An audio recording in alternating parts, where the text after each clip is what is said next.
Are you a fan of the finer things in life? Well, of course you are. You're listening to my voice right now. I have some good news for you. If you're a fan of high-class, delicious Italian coffee, I have a promo code for you. If you check out Lorenzotti Coffee at lorenzotti.coffee and use the promo code The Mad Ones, you can get 10% off their fantastic beans. So join us, lorenzotti.coffee, promo code The Mad Ones.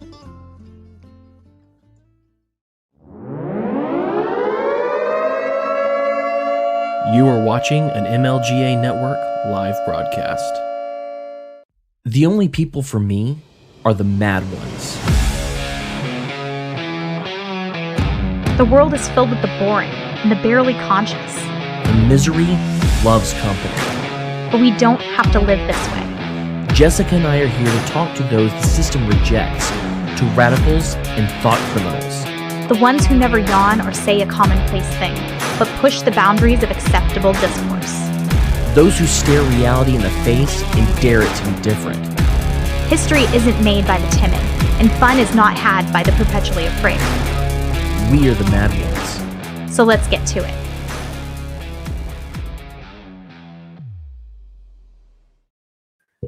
Welcome to the Mad Ones. I'm your butt-smoking, baby-back rib rubbin', barbecue sauce making host Cam Harless, and with me, as always, is your lemon balm rubbin', suture tying, aloe vera, and tenderness hostess, Miss Jessica Green.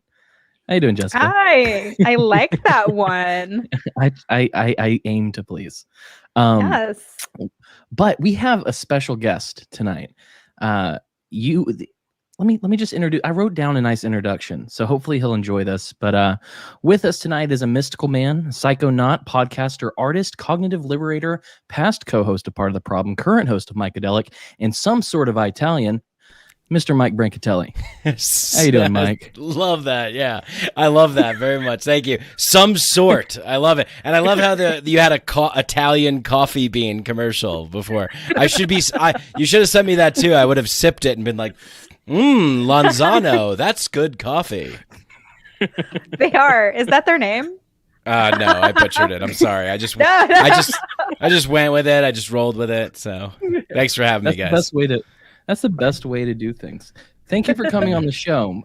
We kind of talked about this briefly beforehand, but I used to be a pretty avid watcher, listener, because I was never going to sit at a computer and watch a podcast. It's just not really my jam. I have a TV for that now, so I mean, but back in the day, I would listen to Part of the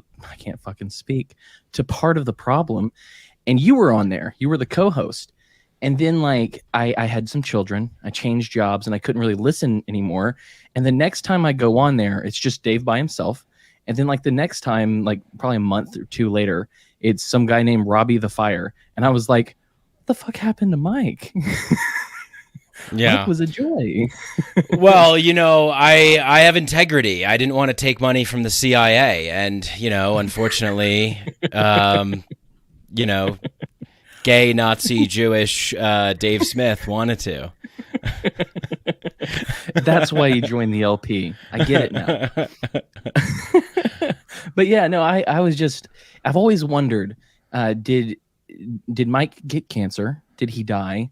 I know he has Mikeadelic, but maybe he's dead and he's phasing his voice through the ether into someone else who's speaking for him. And I was just wondering, how have you been since the days of Part of the Problem? Oh man, yeah, I've it's been an up and down roller coaster through the multiverse of complete psychosis and enlightenment, all wrapped in a paradoxical Rubik's cube. I've been to a lot of places, a lot of ideas and thoughts and experiences, but overall, I'm in a really good place now.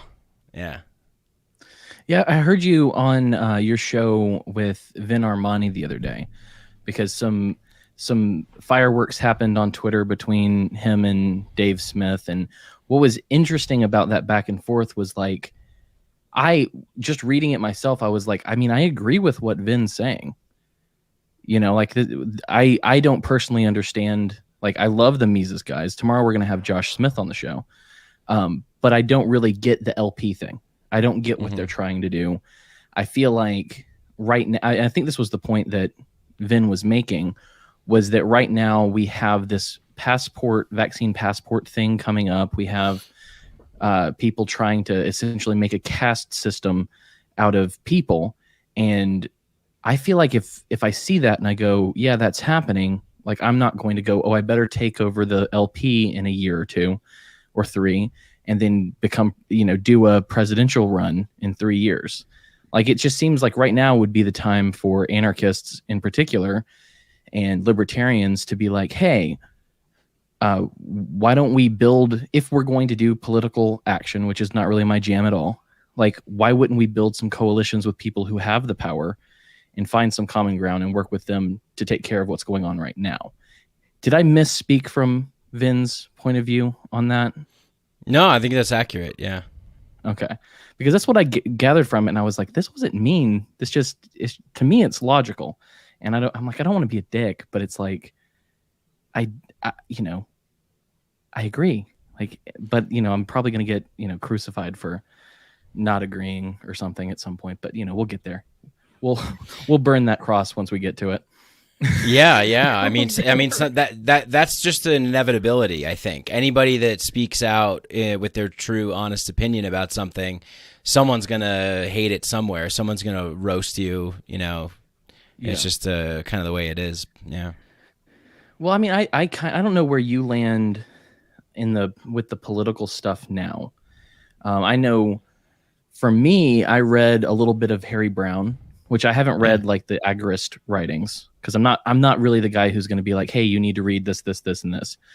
It's good to read all sorts of different things, but I haven't read those. I just took the kind of core concept of Harry Brown, which was the only person who can make you free is you. And that's what I go with, because I have my little tribe of children. I've got my wife, I have friends, and it's like my job is to make them free. And beyond that, I'm not there yet, so I'm not going to try to affect the rest of the world until I've grasped freedom myself, because I do think it's something you have to practice. But say all that, I'm just monologuing at this point. What do you think? Well, yeah. I mean, I think that's a given, right? Like, isn't that should be like sort of a first principle. Right? Like, make your bed. You have to, make your bed, clean your room, get your house in order before you try and save the world, because you really have to save your world first. If your world's in shambles, then, who cares? Like, what does it matter, really? If you're, like, letting personal relationships go to shit and just treating people shitty in your personal life, or not really taking care of yourself and your health and those kinds of things, I really view it as this sort of, like, real narcissistic, egoic projection onto the outside world, because the cause, it's so insurmountable that of course you're not going to change anything, but you will attract people who feel the same way that you feel, which is, I think, coming from a place of trauma or wounds or ego or narcissism or sociopathy, and, be like, hey, I'm going to go fix the world. Meanwhile, my kids and my family are dying in my house because it's on fire. But forget about that. The world. And then other people like, yeah, the world. You're right. Yeah. I kind of think that that's pretty accurate. Yeah. I think that's one of the funny things that people overlook when they talk about, like, Marx, for example, who had all these grand designs for how he thought men could be better, and that, the workers would take up, like, this sort of mantle of communism. Meanwhile, his own wife and baby are, like, starving, and he doesn't pay the bills. And, like, it's a perfect example of someone whose house is in complete disarray, who believes that they have the prescription for what can make the world a better place. And you often kind of have to ask, like, why are you trying to fix everyone else's life when, like, literally your wife and kid are starving? You know what I'm saying? Totally. It's easier to deal with abstractions. And it's easier to deal with projections and abstractions than practical. Practical can be, like, kind of boring sometimes to some people. And then there's, like, the trap of, theorizing and being overly intellectual, right? Like you were saying before, it's like, yeah, you could read all these books, but, like, what are you actually doing? How are you living? What are you embodying? And it doesn't really work. One of the things for me that I have talked about a lot because I did grow up as a Christian, and so I still am. But I had the growth in that arena, just to be clear. But when you grow up as someone who is a Christian and who is very privy to meta narratives, to ideas that are outside of our own thoughts, and things that are based on narrative, that are based on story and morality, that's what jives with me. So like, theory or reading Rothbard are great, but what pulled me into Dr. Paul when I started going down the libertarian path was him speaking into my sense of morality. Mm-hmm. And he used story and there was a speech that he did called Imagine. Mm-hmm. And the whole speech is him putting you into the shoes of Afghanis who had or Iraqis, whichever, and how you would feel, how you would act, how you would perceive and work if China came to Texas and tried to do the same things that we've done over there. And so for me, narrative, story, morality have always been the bedrock. And so it's like you were talking about first principles. So I have the first principle of the golden rule. And so a lot of times I'll have conversations with people who've read, I'm not trying to make myself look great, but I've had conversations with people who've read tons of Rothbard, who've read tons of Walter Block or whatever. And they're going through all these different things. And I'm having a one-on-one peer-to-peer conversation. I've never read any of it. I'm just going, okay, so who am I hurting if I do this? Who's getting hurt? How would we come to a peaceful solution? Because those are like first principles. Those are the things that I think are important to think through. And so I think, I don't know, I guess, a lot of people don't know that I've read a chapter of Rothbard and would probably think not so highly on me for not reading Rothbard. Mm-hmm.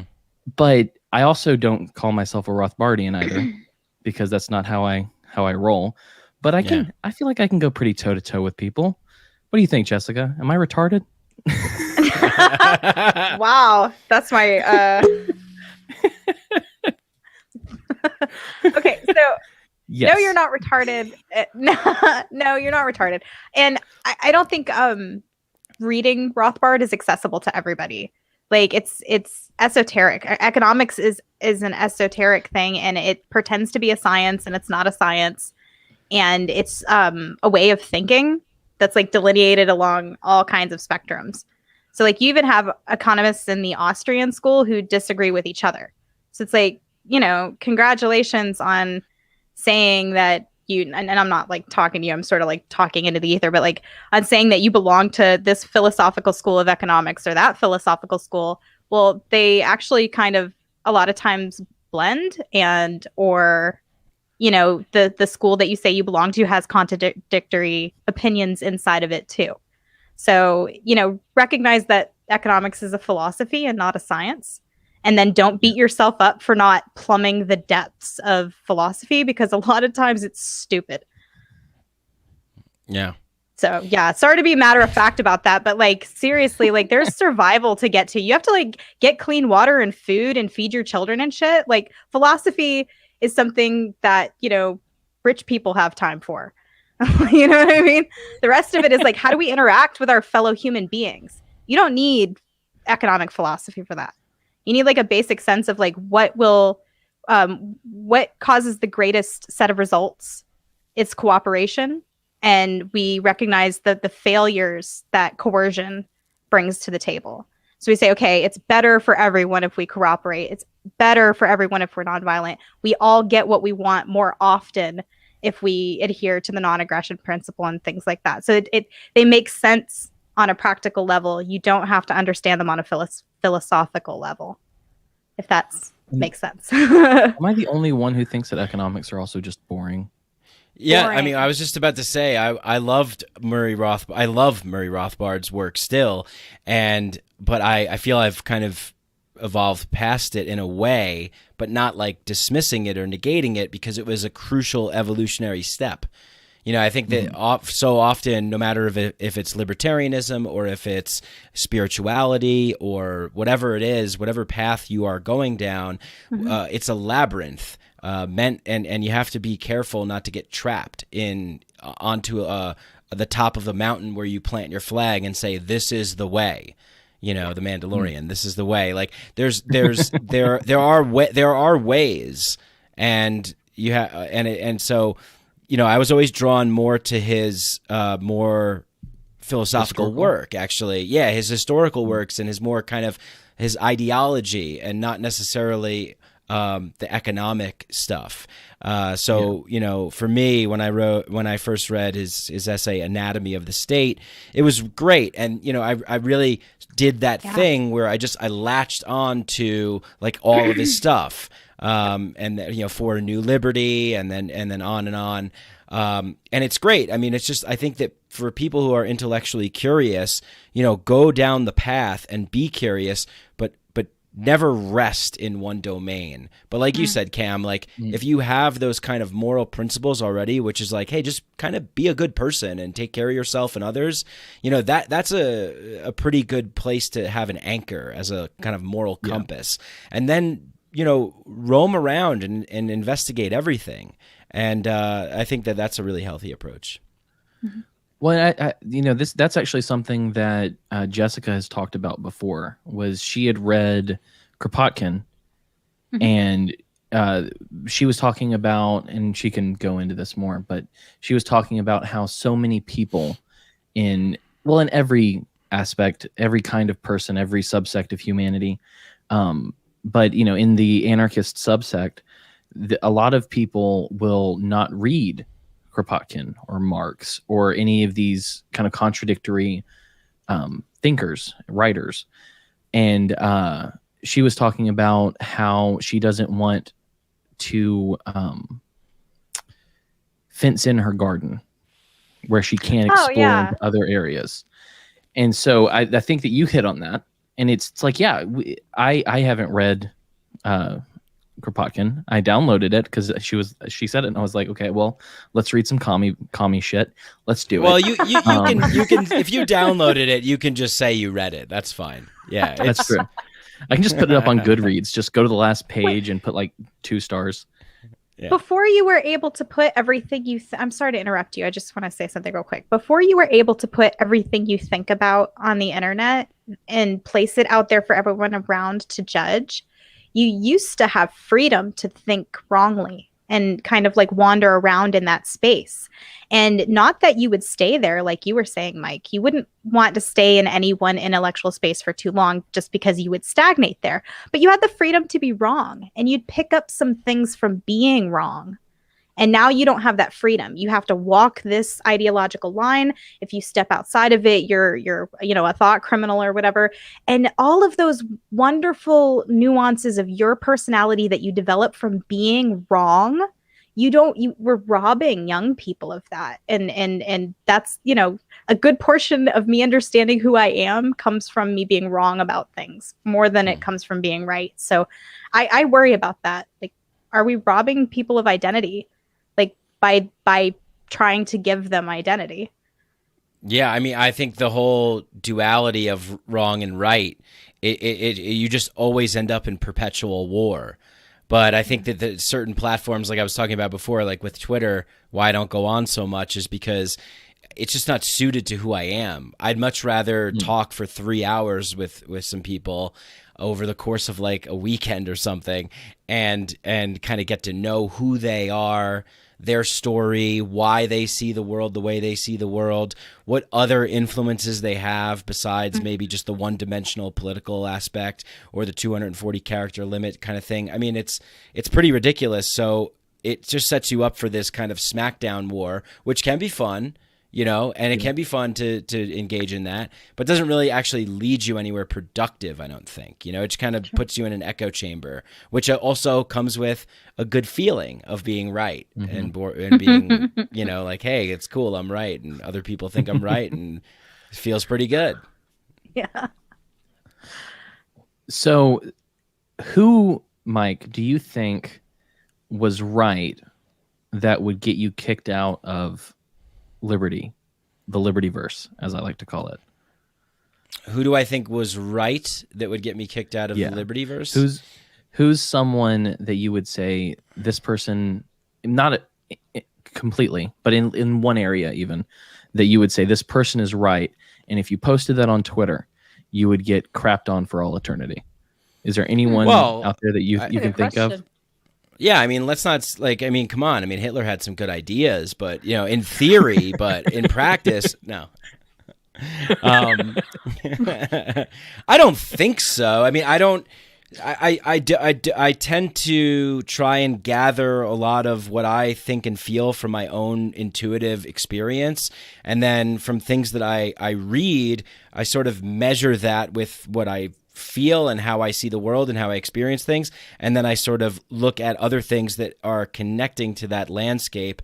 And I can't really think of anybody off the top of my head that I would say, oh, I think that this person's right, and other people would maybe shame me for it or something like that. I mean, there's certainly positions that I take. Like, for example, a couple days ago, I got into a little Twitter squabble with this comedian, Shane Moss, who I've actually had on my podcast a couple times, and we have, I guess, been friendly, but he tweeted something out about like what anti-vaxxers don't seem to comprehend is that you're being selfish and it affects all of us. And I just was like, all right, well, I'm not like a anti-vaxxer, but I'm just going to go into this because I think this tweet that he just made is insane. And I just said what pro-vaxxers don't seem to understand is that there's something called bodily sovereignty, and we have the choice what we choose to put in our body. Just like we don't want to be arrested for psychedelics or cannabis and thrown in a cage, we also want to have the right to say no to putting something in our body. So it goes both ways. It's in the psychedelic world, it's more palatable to talk about cognitive liberty than libertarianism, and so I'll sometimes use cognitive liberty to talk about that kind of stuff.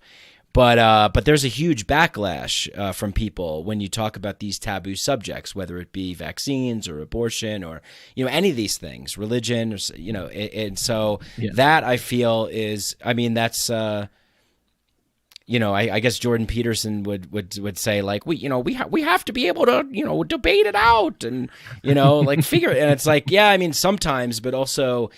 Sometimes it's just I don't know. I have a feeling that we're headed towards like a we have to be headed towards some sort of like digital techno sort of decentralized kind of tribal society, because it's just we're not all. I hope so too. I hope so, but it's just like we're not all going to agree, and we don't have to all agree. We don't have to all agree. That's the idea of we the people, is forcing everybody into a consensus about something based on like a distribution curve. That's a terrible way to make choices. Like I wouldn't even order a pizza based on that principle. So yeah, I love this meme that's like there's 5 people in the meme, and then it says 4 out of 5 citizens love democracy, and they're beating the guy on the ground, and it's like Well, what I love is when I was in college, there was this guy that, not in college, it was at a job after college, and it was in 2015, and we were sitting there, and this guy was like an anarchist, and I was still in my Ron Paul phase, and so I wasn't calling myself an anarchist or anything. I was essentially, but I wasn't calling myself that at that point. And he sits there, and we're sitting around the table at lunch, and there's this poor woman who was put at the wrong table, just sat down at the wrong table with the wrong people, and we're just kind of talking about anarchy and stuff. And this woman comes in, she's like, well, as long as it's democratic, I'm fine with that. And this guy, his name was Uriah, and he turns and he goes, 9 out of 10 people love a gangbang. And this girl just stops and goes, what? He goes, that's democracy. I was like, okay. I don't know if that's going to win hearts and minds. No, it's not. No. but externally, I was like, what the hell? But internally, I was like, holy shit, that was not, the joke wasn't as funny as the fact that that dude, that autistic ass dude, sat there and said that as if it was a good point. And I laughed to myself occasionally thinking about his face, his very serious face, and her like horror at him saying it.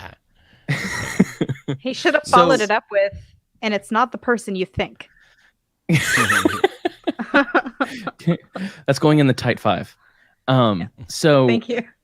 Here is one of the things that was interesting. I didn't get to watch all of your episode with Vin yet. I started it, but I have so much going on. I'm sorry. Yeah. I'm a bad Mikeadelic fan. I'm sorry. No, but he did talk a lot about he did talk a lot about Orthodox Christianity, and I was curious. By the end of the episode, did he convince you to become an Orthodox Christian? I'll say this. I fell asleep that night with earbuds in my ear playing the channel that he recommended on YouTube of Orthodox Christian priests. What are they called? I don't know. This guy, I think his name's Peter Hers, and I was like, I want to know more about this, you know? I mean, I could have said like, "Hey, fuck that," you know, my way's the right way, and you know, Murray Rothbard forever. But I'm like, yeah, I'm curious. You know, I always find it to be really amazing that someone will tell me about something that I haven't heard of, and I know that sounds ridiculous, but there's this sort of stupid thing in my brain where I just think, well, yeah, I mean, you know, Christianity, Catholicism, Judaism, Buddhism, Hinduism, like, I get it. You know, I'm kind of familiar. But I guess it was just his approach, the way that he was talking about it to me has really opened my mind to it, you know. So, yeah, I'm interested in learning a lot more about it. It's very interesting to me. A thought that strikes me as you're saying that, you're like, it's ridiculous to think that you haven't thought of things. But I think that if we really sat down and thought about how much we don't know, it might drive us mad. And like, we wouldn't be able to function in the world. It's like, it's not ridiculous. Of course, like, you have to be able to like function. So that's not silly at all. Yeah. No, I mean, it like happens all the time too. Like, someone will bring up like a band or a song and be like, "You never heard that before?" And I'm like, dude, I love music, and you're telling me that there's something I didn't know from like 90s grunge that I need to be aware of? Like, are you kidding me? How could I not be aware of that? Like, I love that stuff. So, yeah, I mean, there's a lot of things that we don't know, but I've spent so much time trying to know all the things, and it does just drive you mad. You know, we're never gonna know all the things. So it's ludicrous to think that, but I would say that it's like this sort of Malcolm Gladwell sort of principle of like blink judgment, sort of like we can only handle so much. So it's like you just see something and you go, "Oh, well, that must be that," and I don't really care enough to dig into it, so I'll just move on to the next thing. You know. Right. A lot of these books behind me are theoretical physics books, and I don't tell you that to suggest that I've read them.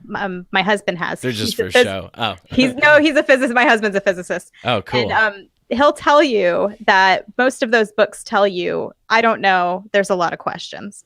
Yeah. And these are the people studying the fundamentals. And it just, every question they answer opens up thousands more. And I think that that's fascinating.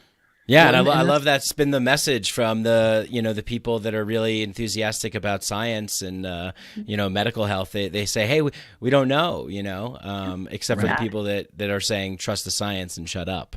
Yeah, those are suspect people. Yeah, go ahead. Well, and that's the kind of the beauty of like Socrates is said to have said that all that I know is that I know nothing. Which is a humility at the base of knowledge, at the base of wisdom, learning, etc. And that's one of those things that when I heard that phrase, it stuck with me. And so because I actually have a degree in biblical studies, so that's like that's my jam.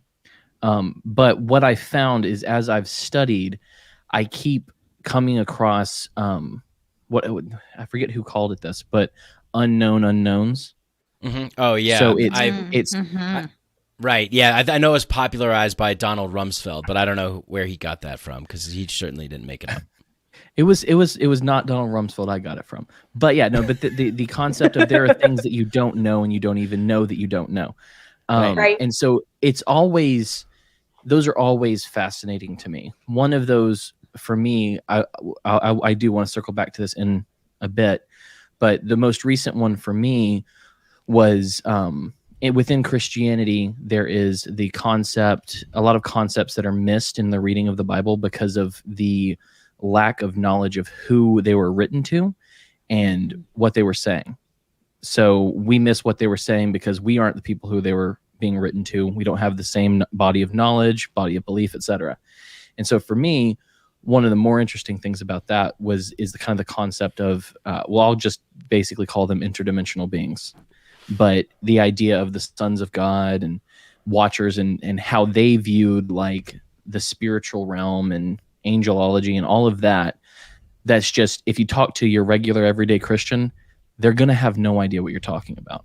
And so that's been one of my fun things that I've been reading through over the past year or so. Cool. But here's my question for you. Besides Vin Armani and Orthodox Christianity, have there been any unknown unknowns that you've come across since your days at Part of the Problem that you think are interesting enough and fascinating enough, I guess, to want to share with people who may also not know them? Is there anything that really stuck out to you? Totally. I mean, the entire direct experience that psychedelics provide, it's always going to be different every time. And I don't know what's in there that I am unaware that I don't know. You know what I mean?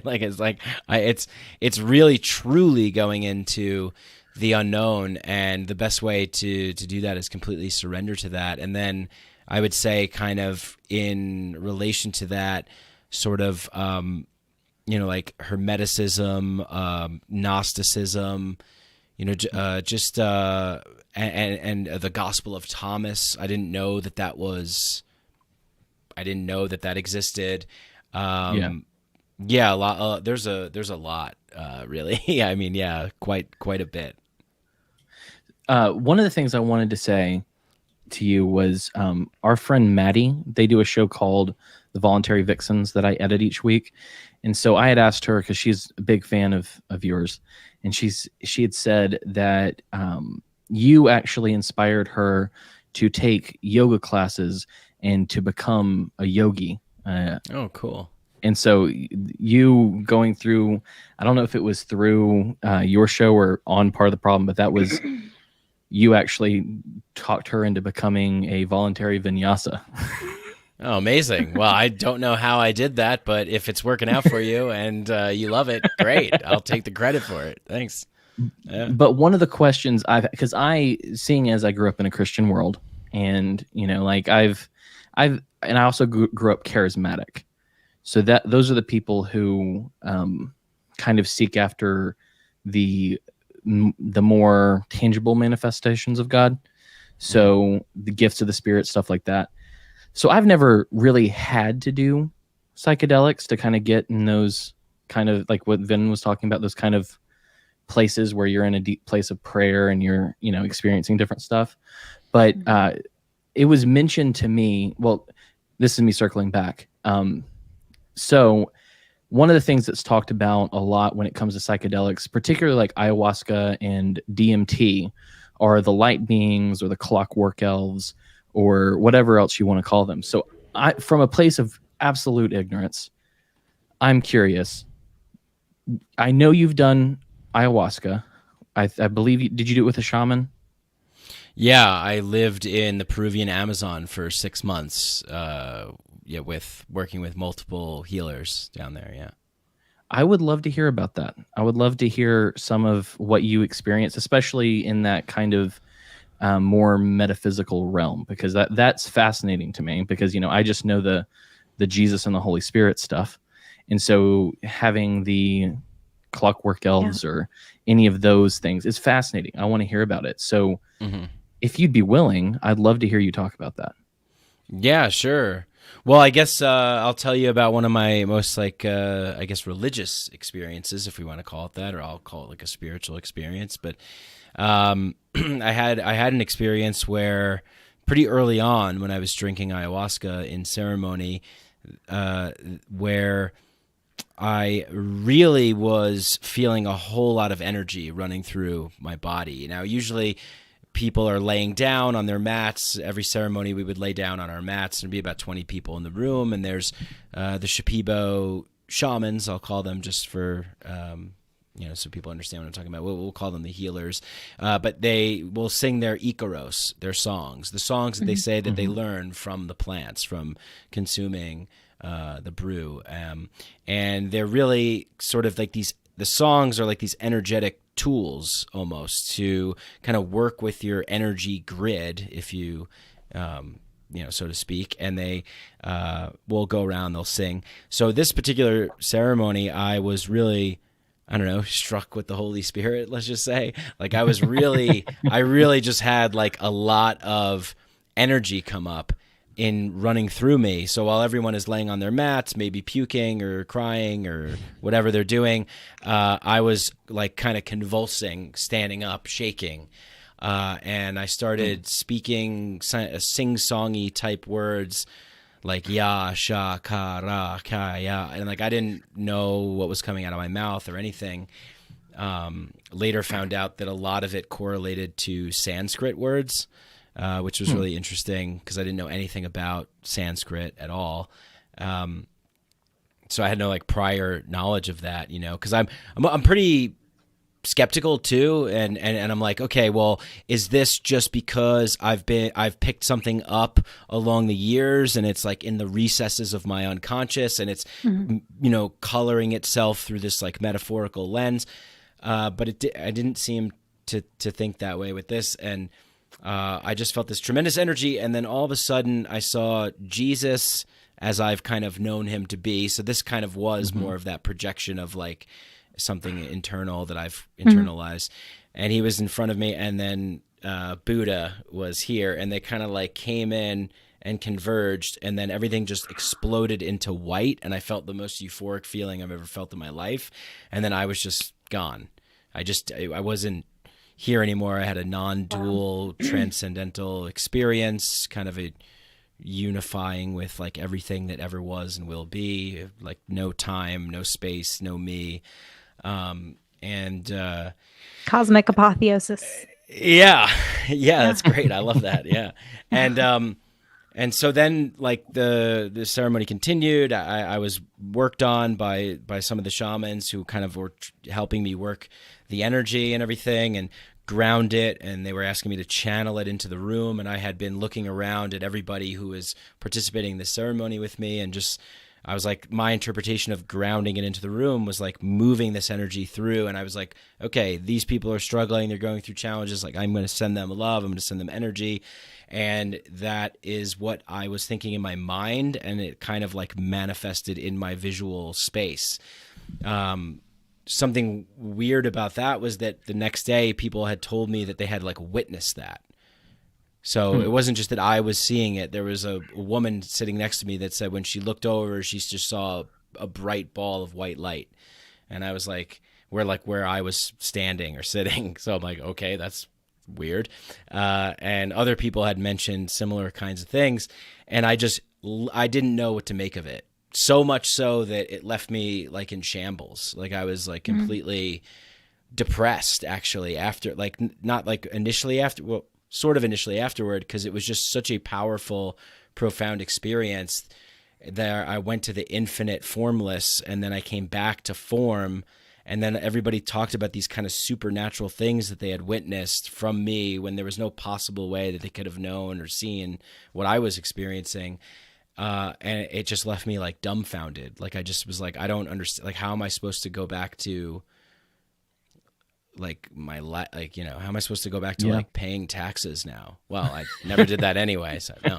But I'm like, how do I go back to like regular 3-dimensional meat suit reality when I just experienced this incredible thing?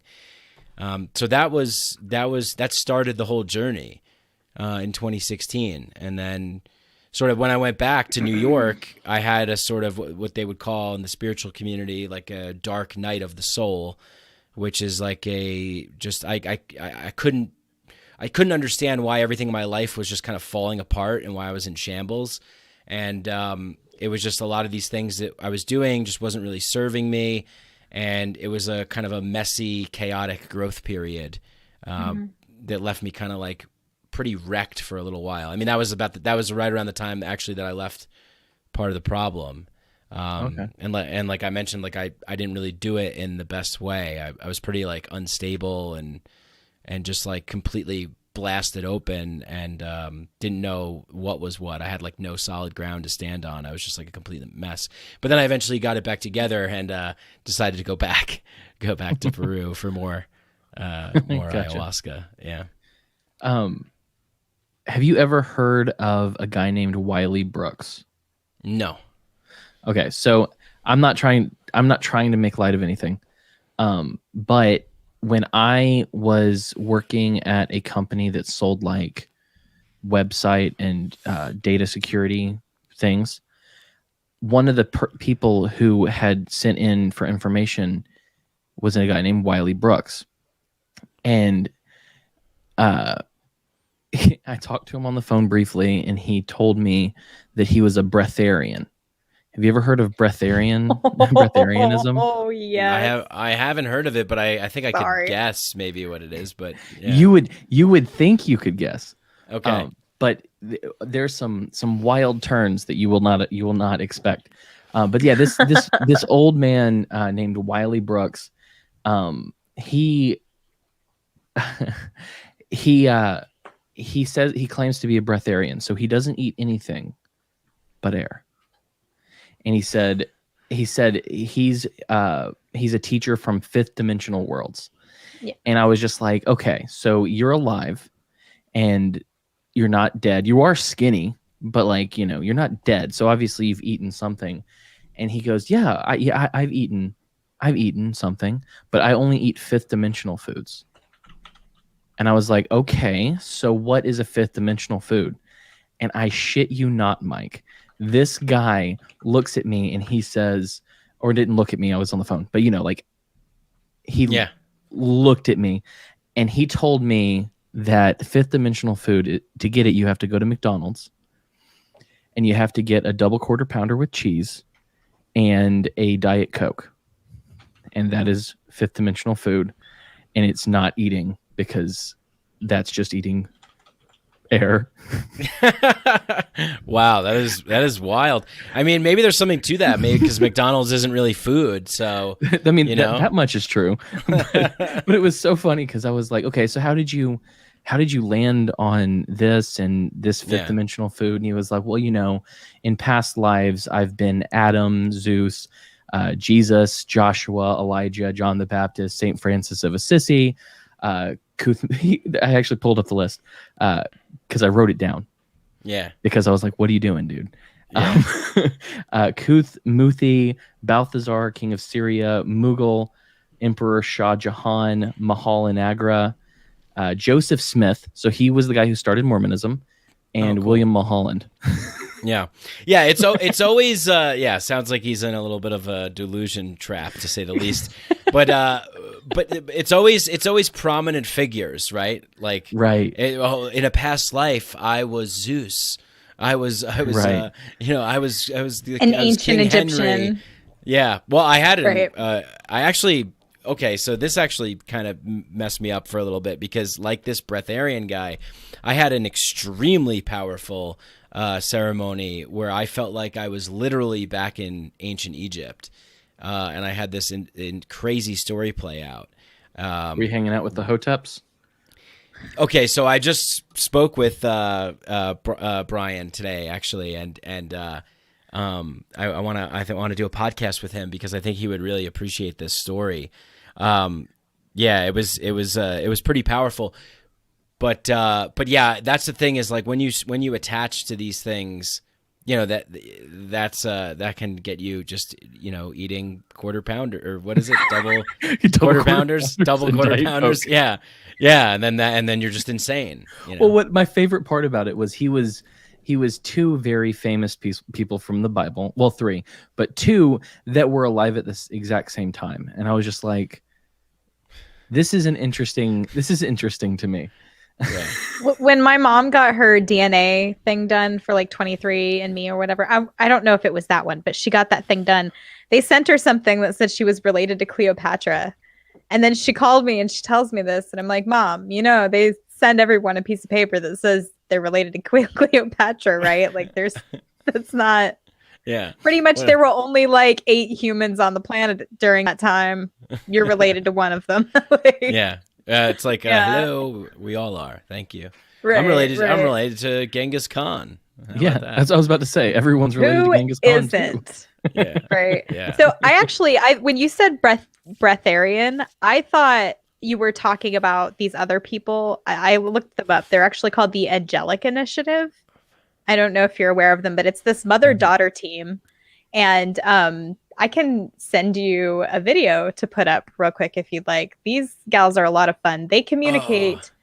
You know who I'm talking about, don't you? I think I know. Is it like the energy people or something? Oh, this is a funny video. This is a good one. So but I sent you the video. I don't know how to put videos up, Cam. I'm sorry. You're good.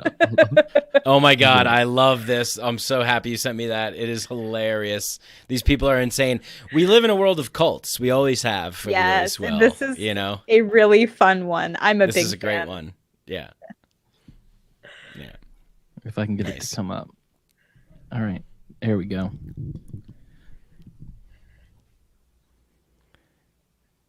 I love. I don't hear any sound. I don't hear any sound. Oh, it's not working? There's a video, and it might not be this one, but there's one where, so the woman in white, she kind of leads the thing, and then the girl in blue is just like, yeah. That's her daughter. Yeah. And all she does is agree with her mom. She goes, that's right. So true. That's right. Her mom goes, I'm getting this angel is telling me that whatever it is the thing. And then the daughter always goes, that's right. Like she heard it too. But it's clear that I'll let them speak for themselves. Hi, friends. In Planet Earth Dating, it's Sunday, November 6, 2016. In the Lynn Life and the Jamie Body Mind, the authorized souls continue to be only child souls from the smaller subatomic, and the intrusions from above continue. That's true. Above meaning larger and less dense levels. What is going on with her? That's true. We're going to go with the foundational assignment, which is to do what is ours to do right now in all dimensions, to manifest the divine plan, since that's what our soul contracts commit us to doing. And with that, the formally videoed portions of today's efforts begin. Speaking to the grass right here in our filming location, what we're doing right now is we're pulling out trauma threads that are messing us up in our own lives, in our own experiences of sentience. And this particular thread, which is really common, goes way, way back, multiple lifetimes, many lifetimes along the strand of incarnations of this particular presence. And so it's likely that you have this too, because we all have stuff that's messing us up. We all have these weird, cloggy tangles, and they come with us life to life. They travel with us as we travel. There we go. And I feel nodding feelings from the grass too. And so if we're taking it as our working theory that we all have this stuff, would you like to do this exercise with us and pull out your own trauma strands? Pull out your own problems that are choking you? Yeah, it's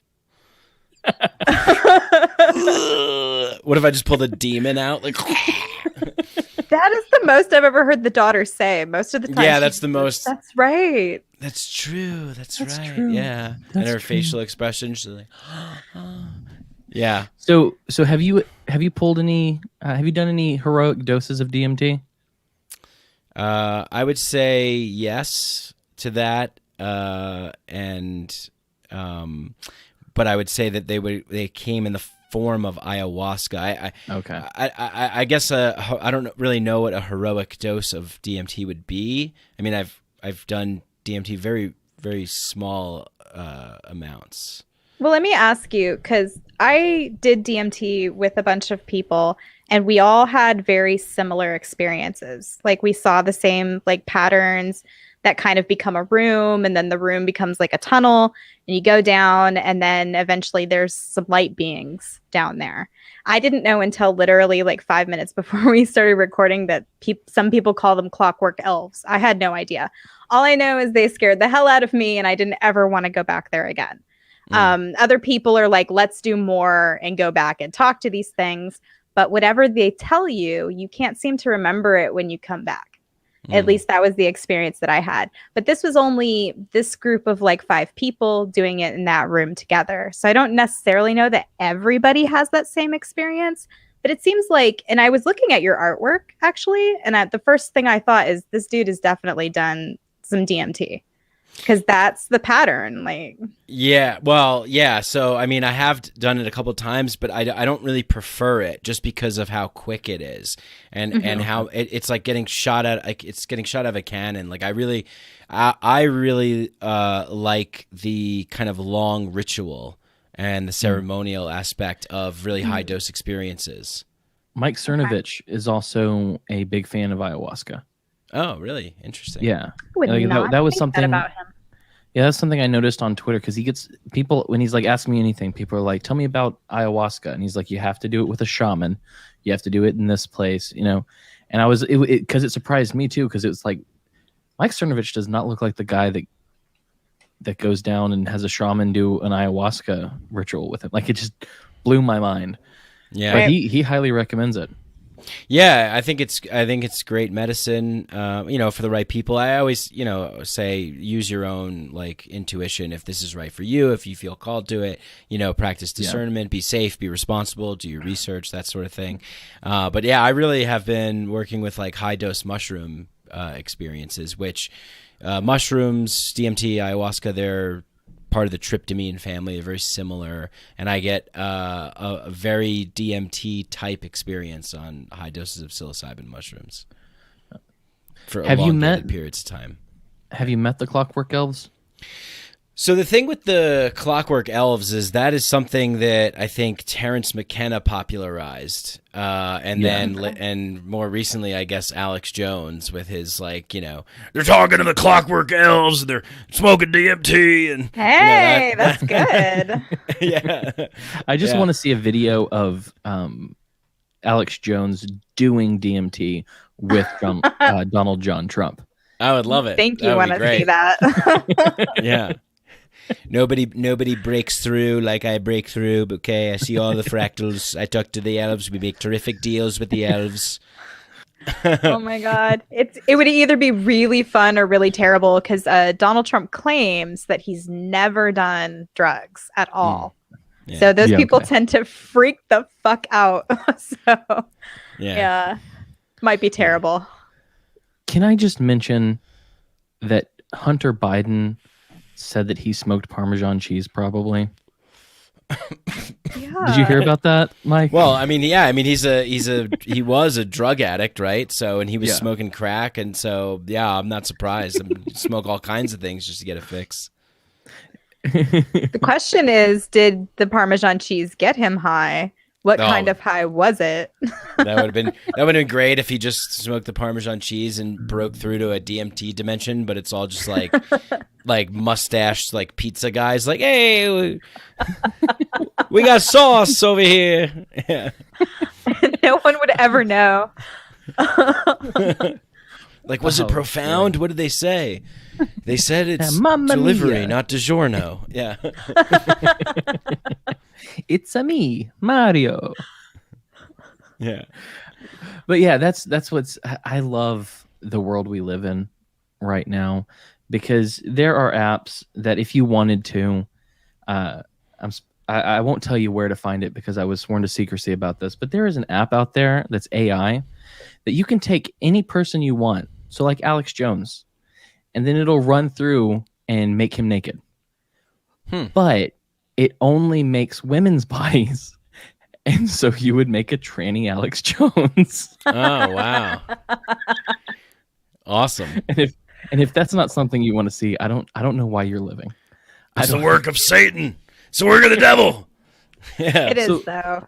That's so true. one of the It's true. fun things is that over the time that I've done a podcast, Alex Jones keeps getting proven right Yeah. over and over again.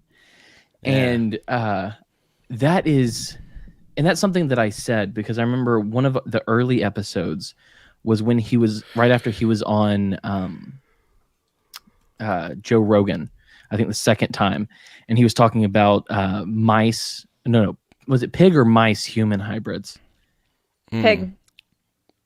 And but he'd mentioned I think he'd mentioned mice, and so we talked about it, and I went and I searched for some of the different things that he said, and like everything that I searched there I could find, and it was like verifiable stuff. And so it's one of those things that I've said time and again: if Alex Jones is 10% correct about all of the things he says, this reality is horrifying. Yeah, well, yeah, I think he is. You know, I remember being on Part of the Problem, and Dave said something that was really great. Yeah, they're turning the Alex Jones gay. But Dave Smith said something really great that I completely agree with. He said, if all like the information of the world to be revealed, I mean, this is a complete no-brainer now, but back in, I guess, I don't know when he said it, 2014 or 2015. He goes, if all of the sort of hidden truths and secrets were to be revealed, that the world would line up more towards the Alex Jones perspective than towards the CNN perspective. And like I said, obviously that's like true now, but at the time I was like, yeah, that's wow. Yeah, totally. I'm on board with that. So, you know, I mean, Alex Jones is I think he's just one of these guys that is just such a maniac. He's definitely intelligent. But he's also just taking in so much. Like, if you spend all your time, you know, trying to figure out what DARPA's doing and what, you know, the CIA is up to and declassified documents and this and that, your brain is going to melt a little bit, and you're going to start just taking in all the stuff. So it's a hard position to live in, I think. You know, for him. Well, and that's what's. This is the guy.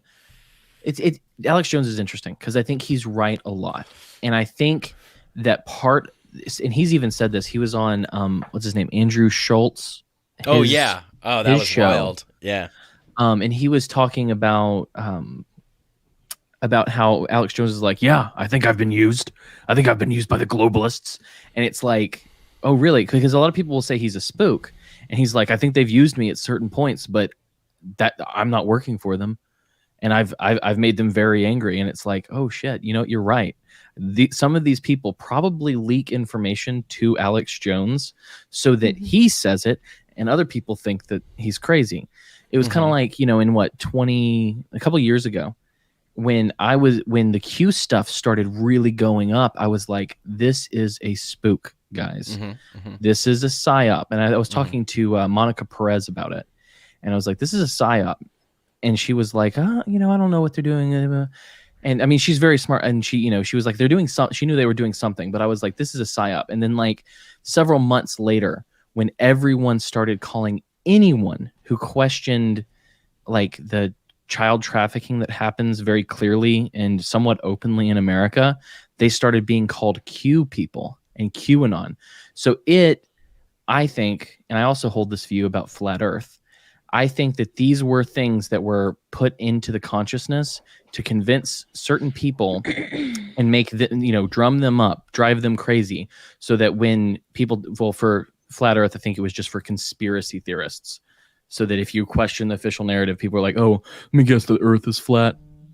But with QAnon, I think it was a very pointed thing to make it so that when you start talking about the Franklin cover-up, or you start talking about Epstein's Island, how much, very little, Epstein and Ghislaine Maxwell were both caught, and still most people kind of act like it didn't happen, except for the meme that he didn't kill himself. Right. Yeah. And I mean, yeah. Oh yeah. Go ahead. No, I was just gonna say, I think if it weren't for the QAnon thing and for that psyop, we'd be talking about it more. Totally, 100%. I mean, that is the main aim of the intelligence, community and disinformation campaigns is to ridicule, dismiss, and conflate everything in one group in the perception of other people, so they could just dismiss you and ridicule you. I mean, this literally happened to me the other day, right? So I was questioning things with vaccines with Shane Moss, and he's like, hey man, what the psychedelic movement needs, the psychedelic movement definitely doesn't need another Q shaman right now. So you like cool it. So I'm like, oh, okay, you're just lumping me into that category because it's easier for you to understand my perspective if you just dismiss me and lump me into the Q category, right? Mm-hmm. But it's like whether it's like a disinformation psyop like from the start, or it gets co-opted and used as that from the outside.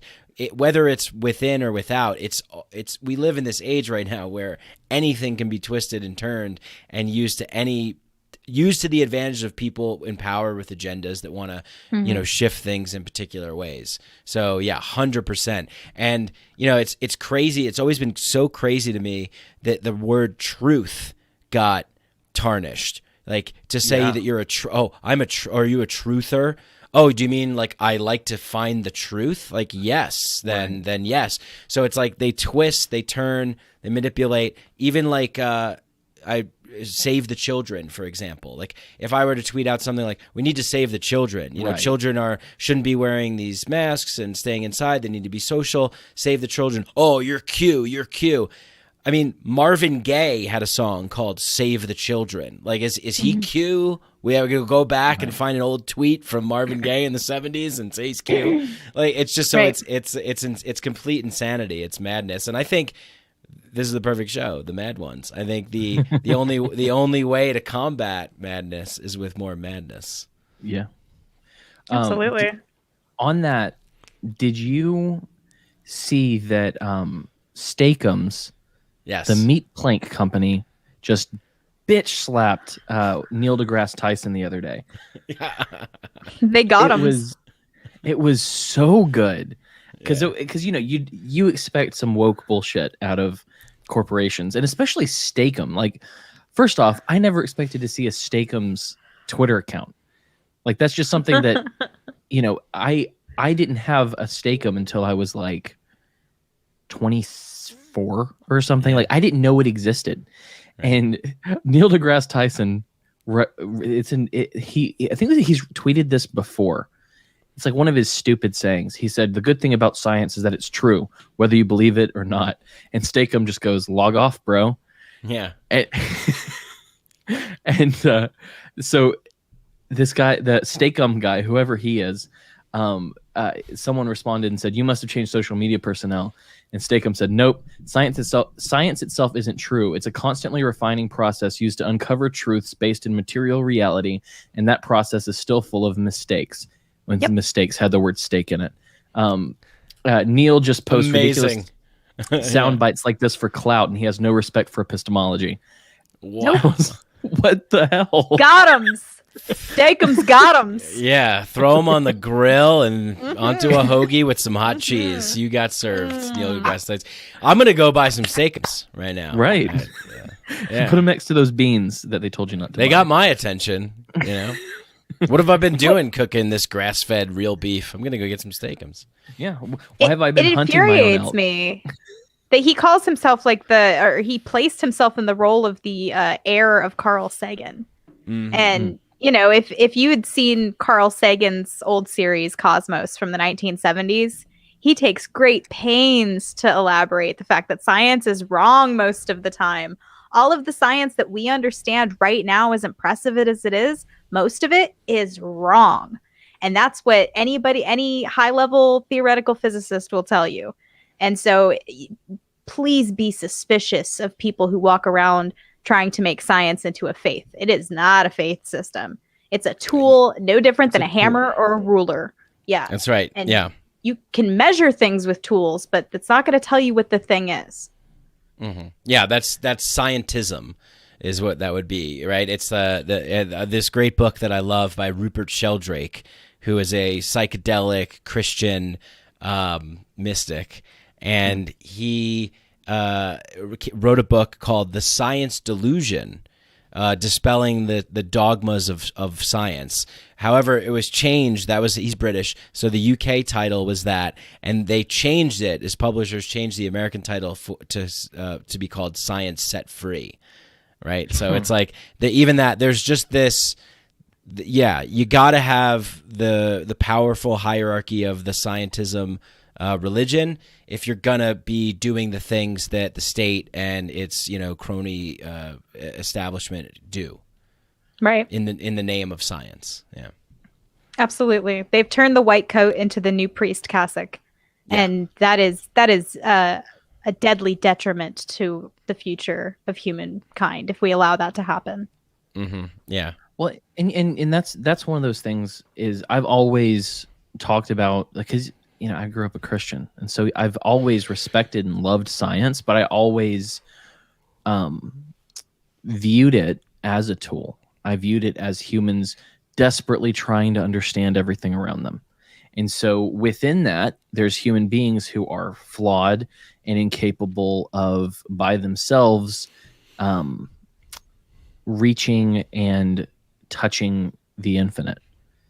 Like they can't, just natural man isn't going to just one day be able to go, you know what, boom, and see everything. Like that's just not how it works. We see through a glass darkly. We see things through our lens. And so it's always been funny. It's always nice to meet someone, including Steakums, who takes the position that I've had for years, which was, why are you talking about science as if it's the truth when science is merely a tool to, and I would say not even necessarily to suss out truth as much as fact. Like, because truth is a moral claim. Right. Science is about amassing and verifying facts, not even truth. You can't get truth out of the physical world in the way they try to, if that makes sense. I would say the physical world is an evidence of something greater, but I would say trying to suss out ultimate truth from looking at rocks is not going to get you very far. Yeah, and we can only use it to, through our already biased human lenses, to measure the things that we can see and that we can touch. Everything else is just theoretical. Yeah. Right. It's like, I mean, there's good theories out there, but maybe we should start calling them conspiracy theories. I don't know. Okay. So what is your favorite conspiracy theory? And by that, I don't mean like actual dark, real conspiracy that happened. I mean, what's the conspiracy theory that makes you laugh or you just enjoy thinking about? Oh yeah. Oh, cool. Which one do I love thinking about? I will say just real quickly, the first story that made me question the official narrative, I've said this many times, was Kurt Cobain's death. That was the first time that I ever questioned the official narrative, because that bitch did it. Yeah, totally. Well, I mean, what about the O.J. Simpson trial, right? I mean, that was like right in our face. That was like, it's like literally right in our face. I think that was the birth of the sort of modern era that we live in now, that led to this sort of like reality TV, commercialized sort of, kind of environment. And it was like right in front of our face. So I don't even know if that counts or whatever. But I don't know. I mean, I love this troll account called Birds Aren't Real. Yes. Yeah. Okay. So that's a good one. So that might not fit the category, because I don't think anyone actually believes that. But I just love it. I love it so much. They went all in. All the birds killed. Yeah, like all the birds are replaced with robots, and they have been, like, wake up, you sheep, like, and I just love that kind of stuff. But I don't know. I guess I would say that that maybe like the reptilian thing, like that's fun.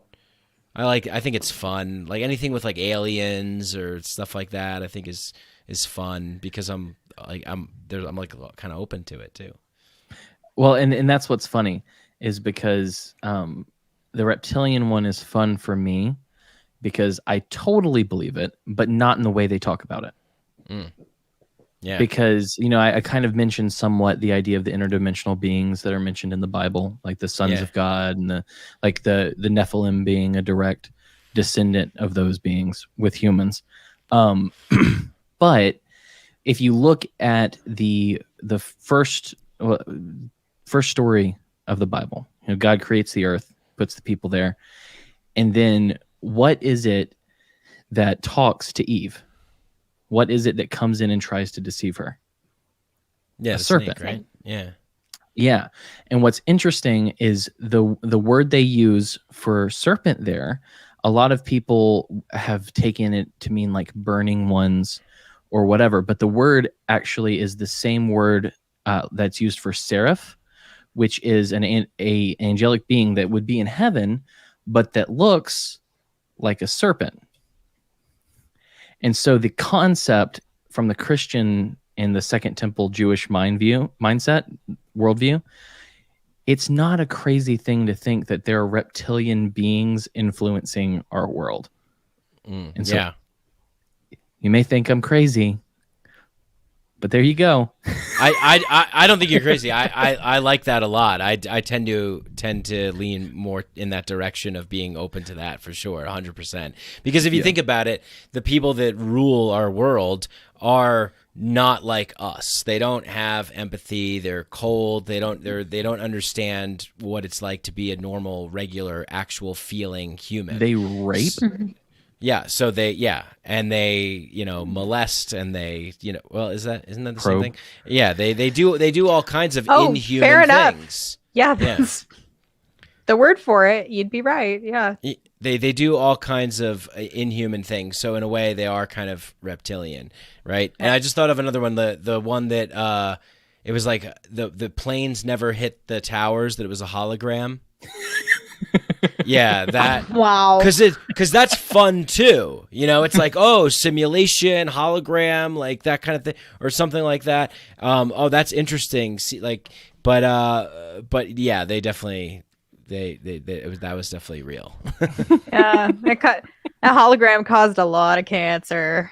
Well, what's the theory again, that there was a hologram but it covered up a cruise missile or something like that? Oh yeah, it was like, I remember seeing like a video where they were like showing that they're like, now look, if we slow the frame down, you could see that this isn't actually like the plane like goes into the building, kind of like that, I don't know, that recent Biden thing where people were saying like it was CGI. Straight up. You guys remember what CGI looked like in 2001, right? Like it was not good. There's no way they like hologrammed a missile, a plane where a missile should be. Nobody had that kind of technology. Actually, but it's just like, it's like why go there? Why do that? And because it's like, isn't it bad enough as it is? Do we have to add another layer to it? Like Hollow Moon. Okay, Hollow Moon. I haven't heard that one. I heard Hollow Earth. That's an old one. Hollow Moon is old. Yeah. Allegedly, the moon is a space station and it's hollow. That's another favorite, because how do you get there? Also, it is a hologram as well. Even as far back as the 1800s, people have theorized that the moon is hollow and that there's like dinosaurs and shit living inside of it. Yeah, that's literally in the Hollow Earth is. Hollow Earth is actually in the new Godzilla King Kong movie, which is really cool. It's if you haven't seen it, it was really fun. It's like a fun, popcorn action flick kind of thing, CGI, and but the main character is a conspiracy theorist podcaster with a triangle with an eye in his logo, and he brings up like, it's me, except he's black, so it's the black version of me. But he brings up a lot of conspiracies, and then they actually, a part of the movie is them going to the Hollow Earth where King Kong and Godzilla are both from. Spoiler alert, sorry. But this sounds like the best movie I've ever heard of in my life. It's really cool. Yeah, I would definitely watch. It's really good, and the CGI is amazing. Yeah, awesome.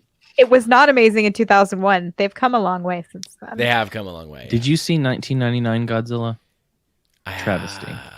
Oh yeah, that was bad. Yeah, they It were was just trying dark. to cash in on the like Jurassic Park was really big, and they turned Godzilla Right. into basically just like a big raptor. I think, right? Well, what's crazy about that though is at that point in my life, I'd seen some of the black and white Godzilla stuff, but I was a kid. I wasn't a Godzilla fan at that point. I was just a kid, and so I watched it and I was like, and I will still hold this position. Godzilla with Matthew Broderick is a shitty movie, but if you didn't call that monster Godzilla, it's a pretty badass monster. Yeah, cool looking monster.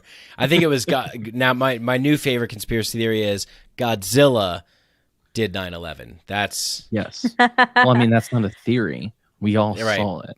that's right. So, have you guys seen that account on Twitter? It's every word did 9/11. So every day it's a different thing. It's like women did 9/11, Republicans did 9/11. Oh, cool. I want yeah, to go follow them. It's women did 9/11 a lot, though. Well, that if that was true, cycled through. if that was true, like the woke crowd would be like, well, it's about time women got their share of like just like I've said too much. But that's like I think that and. It's one of the most insane things that I've seen like recently was something about I'm gonna forget, but it was something about like the inclusion in our military, of all everybody's included, right? And it's like, oh great, like Yay. now everybody can drop bombs on people, everybody gets a chance to be a murderer. Fantastic. Right. Yeah. Well, that display by that lady cop was not good for the sisterhood. It was. Yeah. I'm sorry she let you down. Yeah, well, there's a bunch of women shouldn't be cops things out there, and I'm like, look, I think you're half right. Like, hey, Marge Simpson was a good cop, all right? Okay, so a hot cop too.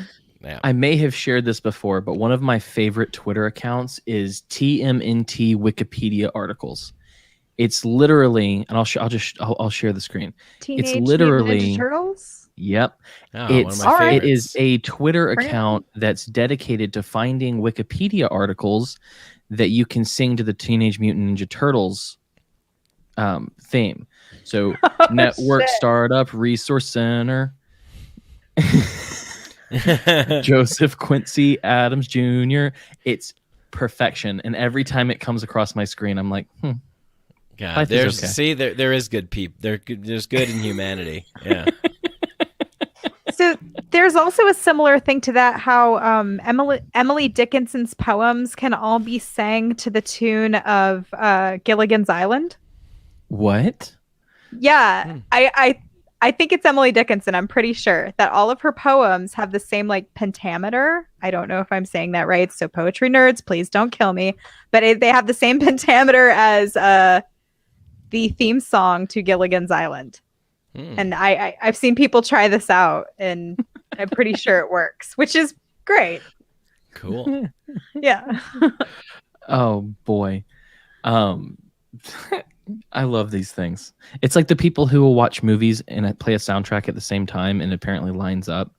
Oh Have y'all yeah, ever done that? I have. Yeah, I did that with The Wizard of Oz and Pink Floyd's Dark Side of the Moon.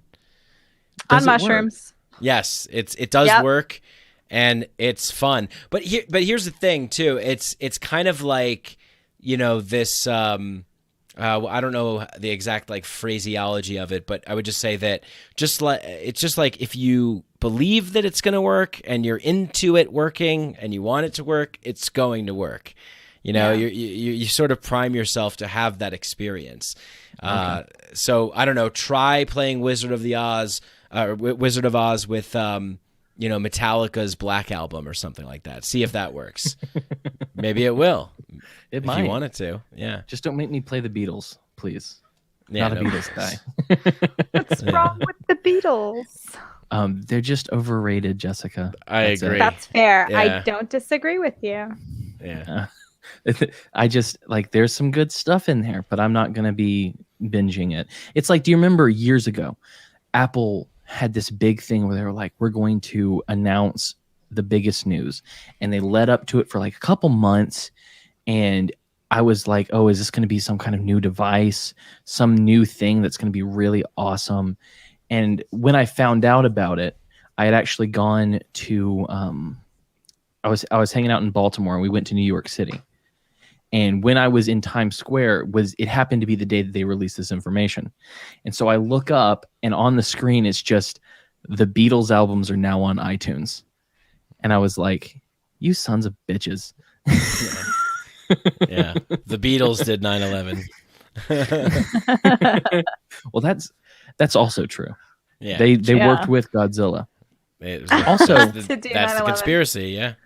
John Lennon was a piece of shit, like a piece of human garbage. Yeah. Well, that's back to what we started talking about. He completely didn't take care of his like family or anything, but he was like, "We got to save the world, peace. We're gonna have a sit-in. We're just gonna sit here and Yeah. Well, the maid would come and make the bed, so he would get up for that, and then the help would come and make the bed, and then he would lay back down. This was his display for peace. Can we talk about how a year ago they started the lockdowns and did all of that, and Gal Gadot and a bunch of celebrities did the poorest rendition of John Lennon's Imagine to cheer us up? Yeah. It made me feel worse about everything. Yeah, it's total cringe. Well, here's one of my favorite questions. It's one we do with everyone. Do you listen to Michael Malice? Have you heard of the white pill deal? Yeah. Well, so I liked it. Better explain it to me quickly. I think I have a good understanding. Okay, so it's a good thing to refresh. The red pill and the blue pill. Blue pill is the kind of natural state where you've bought into all the propaganda, you live in the matrix, and you believe it. Red pill is leaving that and seeing the carefully constructed world around you that was made to keep some nefarious people in power. And then there are two more pills. Any other color pill is bullshit. Okay. So if anyone says yellow or green or purple, just shut the fuck up. Okay. You can't be purple pilled. I mean, the closest thing you can come to a purple pill is Tim Cast. What's his name? Tim Pool. Okay. Tim Pool. Yeah. But there are two more pills. There's the black pill that came first, which is kind of the nihilism, pessimistic, we're fucked pill. Yep. And then there's the white pill. And so the white pill is it is one based in hope and optimism. It's not necessarily the idea that we will absolutely win and things are going to get better. It accepts that things are bad. It accepts that we're living in a rough place, but that we have the ability to make things better. We have the ability to win. So within that paradigm, we on the show, we like to talk about hope, and we like to talk about what we think are white pills. And so a lot of people, when they talk, because I like to ask, what is your white pill for people? A lot of people will talk about these like huge things. They'll talk about politics or this or that. And there are a lot of good ones in that level, but it can also be small things. It can be things in your own personal life. So my question is, what do you think is a white pill that people could take, that could microdose to kind of have some hope, some optimism within this dark world that we're living in right now? Oh, I love it. I love this question. And yeah, shout out to Michael Malice for being such an optimist. Because Lord knows we need it. So I think that, we all have choices that we can make, and I think that it comes down to, look, what we face in our world right now is insurmountable. Like we're not going to fight the existing power structures and win. It's just not going to happen. Like that's not going to happen.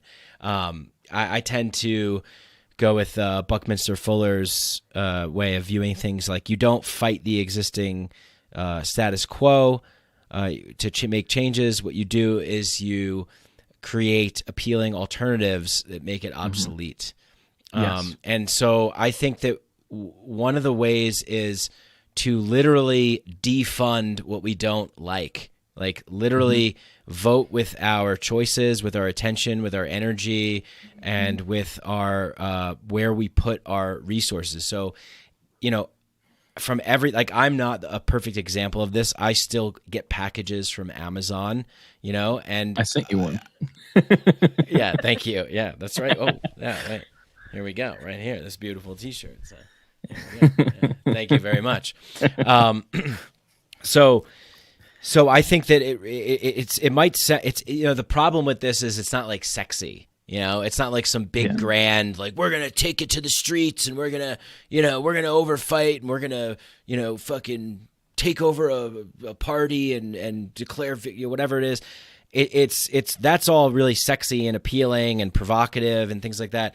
But really it just comes down to all of the choices that we make in our life. Like, every choice that you make, are you making a choice that moves your life and the world into an area that is more decentralized and more free, or are you feeding the machine, and are you contributing to perpetuating the technocratic, oligarchy? So, for example, who do you bank with? Where do you shop? What money do you even use, right? Like, do you have cryptocurrencies, or is that a thing? Are you using alternatives? So almost kind of an agorist sort of approach, I guess, I would say. But I really do believe that it really comes down to all of our personal choices. And, it's this horrible, terrible thing of ripping ourselves out of our comforts to choose different ways that might be challenging and might be difficult. But I think that it's worth it. So some things that I'm doing is, like, I'm working on, getting more like off grid and looking at some property in the mountains in Colorado, possibly even out of the country. Nice. But like having a place where people can come and participate in, like, growing food and gardening and things of that nature. And yeah, it might sound like kind of cliche or whatever, but I think that really is a way to decentralize and to eject ourselves from, the tyrannical beast of this machine that is not going to stop. We're not going to change it from within. We're not going to change it by marching in the streets. Certainly not going to change it by throwing Molotov cocktails through Walmarts, So I think that it's literally every single choice, and it's also our attention too. Like, are we going to spend our energy and attention on, like, debating people? Are we going to spend our energy and attention to, these sort of trivial things? Or are we going to spend our energy and attention to building and creating? And I think that the building and creating is how we actually, so there's the rub actually, is like, I think a lot of people might say that they want a more free world, but do they really? I think that they may just like to play the game. They might just like the attention and the followers and the money that comes with the sponsors and all that kind of stuff. Can I just give you one of these? Just mwah. Yeah. That was beautifully said. Absolutely. Well, and every word. I think that you may have gotten this more than anyone else that I've asked this question of. Yeah. So cool. That's awesome. Well, no, and hear that, Scott Horton? No. I love Scott. He's great. He's amazing. Oh yeah, he was. I will say this. He is a very nice, good dude. Just period. Mm-hmm. Yeah, he is. Like that, and because we've met a few people at this point, and there are some that are nicer than others or kinder than others. I don't really love the word nice, if I'm being honest, because I think that's kind of bullshit. But yeah. That's good. That needs to be framed. I like that. Yeah, that's good. But yeah, Scott Horton is a kind dude, and I've loved this conversation because I think you get it, and I'm not saying that I'm some guy up here who I get it, no one else gets it, but I'm down that a lot of people you don't resonate get with it. that. If you feel that, that's cool. Well, I mean, and that's kind of what this whole show is about. Is I do believe absolutely in, and like I don't really use the word agorist just because that's very tied into a very specific person and a very specific idea. Yeah, and a lot of mine came from like Harry Brown and how to be free in an unfree world. And the concept that if it was actually, I got this from a little tweet exchange from Bob Murphy, where someone said something about practicing freedom to acquire it or something like that. And so I saw that and I was like, but that person was saying you don't. And I'm like, no, that's the opposite is true. In order to be free, you have to practice freedom. And when we talked to Nicole Sauce a couple of weeks ago, who has done a lot of the homesteading stuff, one of the things that she said, and we kind of came in agreement with, was you need to find your people. And so I think one of the things, and I need to figure this out, but one of the things I want to do is I do want to create a there's like Pork Fest, there's Childerberg, there are these other things, but I do want to kind of make something for us and for the people that think in this vein. And so I'm slowly working on the idea of the Bohemian Grove sometime near the end of the year. So anyone who's was it Bohemian? When you sent that to me, I thought it was Bohemian. I was like, ooh, I don't know about that name. Yeah. Okay. Yeah. I like Bohemian. That's better. Yeah. Cool. I want to try to set up a Bohemian Grove where like people who think like us, people who are willing to have fun like we are. Because one of the things with me and Jessica, and I'm sure you partake in this as well, is just absurdity. Oh yeah, we laugh at the absurd. I engage in absurdity because it's so much fun. But yeah, that's a project that I'm trying very hard to work on, is to come up with the first Bohemian Grove that'll be in Florida. I love it. Yeah. So, if anyone's interested in this, we need a Bohemian Grove. What I've been noticing specifically over the past year is people from all different ideologies, walks of life, parties, whatever, are sort of the black sheep of that group, who are kind of the free and open thinkers, and they don't really have like a home, so to speak. Yeah. But we all do in a sort of a decentralized way, because we're like a no banner, no flag, no label kind of people, and we're just like, yeah, cool, like I'll like mix it up with you, I'll mix it up with you, and if there's something we could agree upon and we can make like transactions with each other that work and make sense and we could build and collaborate, great, but we don't have to like label it something and become some kind of cult. And I think it's really, really cool, because you see people from all over the place like coming to this realization that like, hey, I think for myself, I don't want to be, hey, Shroomatarians, that's good too. Shroomarkists. Nice. Oh, Shroomarkists, that's what it said? I like No, it said Shroomatarians. Oh, it did? I like yeah, Shroomarkists. Yeah. Oh, okay, cool. I thought it was like, okay, yeah. But yeah, I mean, that's, yeah, I love it. I mean, I'll give you an example, actually, like quickly. I don't know if we have to wrap soon, but we don't have to at all. Okay, it's open. I'll as long as you're happy and I'm happy and she's happy, we're good to go, dude. Yeah, I'm having a good time. So when I moved to Denver, Colorado, the initiative to decriminalize psilocybin mushrooms had just started, and I kind of quickly got involved with that. And you know what I realized was there's people from all over, people from the Green Party, people that are socialists, people that are libertarians, but everybody was coming together with one common goal to decriminalize psilocybin mushrooms in Denver. And it was literally just everybody making a choice to go door to door and knock on people's doors and be like, hey, have you guys heard about psilocybin mushrooms? Like, do you know the benefits of them? This is on the ballot. And it was like a movie. Like we watched when May 7th came, we had like a watch party and the results came in, looked like we lost. Then literally the next day, like we just passed it. Like all the final votes didn't count, like came in. And you know, I think like back in my maybe Rothbardian type days or something like that, like I was like, well, we shouldn't have to fucking beg the state, you know, for permission or whatever. But it was like, hey, we all came together and we actually did something.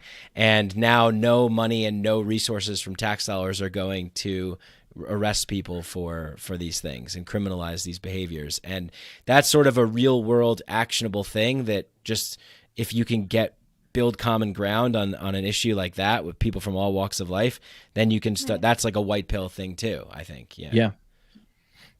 Well, and just so you know, when I figure out the Bohemian Grove, you're totally invited to come. Hell yeah, nice. Yeah. Well, we'll do the cremation of the mushroom. Now I need to know what this is.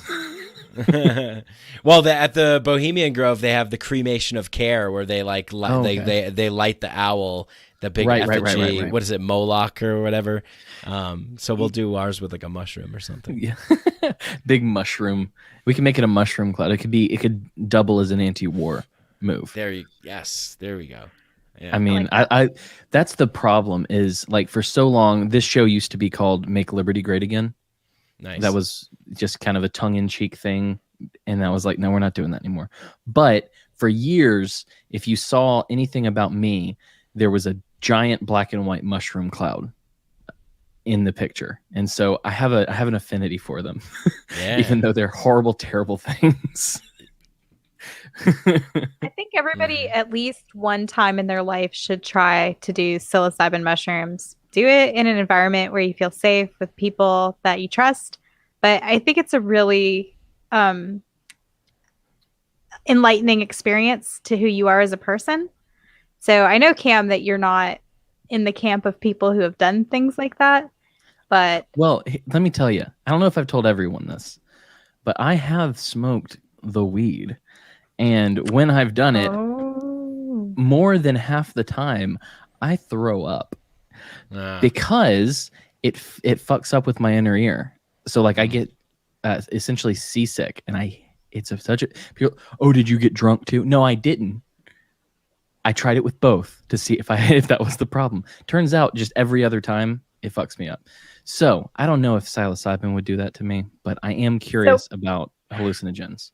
Like my husband, for example, he throws up every time he trips with mushrooms. He'll throw up every time, but after he throws up, he trips and he has a great time. So it's like you pay the piper a little bit, but well, totally with worth weed it. And me, I have the fun part, and then I have to crawl on the floor to bed with a bucket behind me.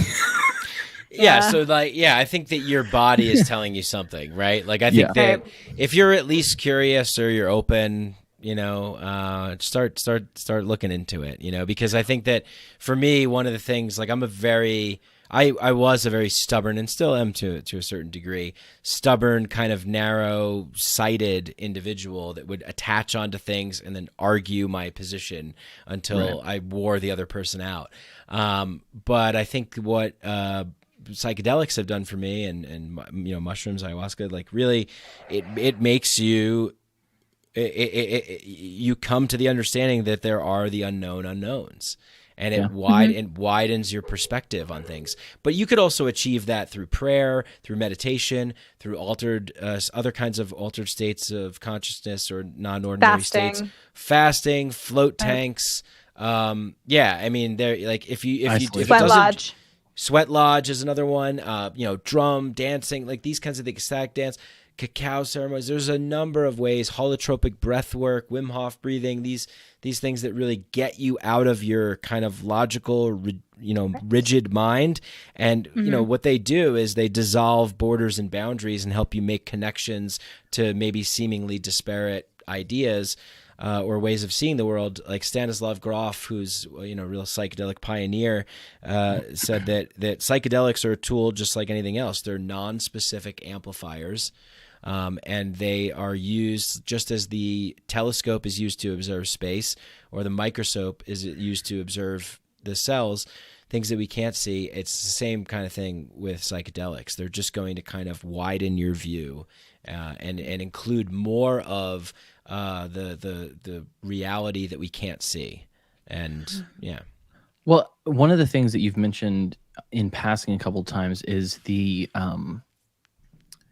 about debating or arguing or something like that. And one of the things that I drew from a speech that Jeff Deist gave, which, by the way, Jeff Deist will be coming on the podcast on April 25th, Sunday, April 25th. There you go. Now you know. Yeah. Jeff Deist is the man. I love Jeff Deist. Yeah. But one of the phrases he used, and I don't know if I'm using it the same way that he did, because what happens is, like, when I'm listening to someone preach, or if I'm listening to someone teach, 9 out of 10 times they say something, my brain goes and starts working on that idea. And one of the phrases he said was post-persuasion.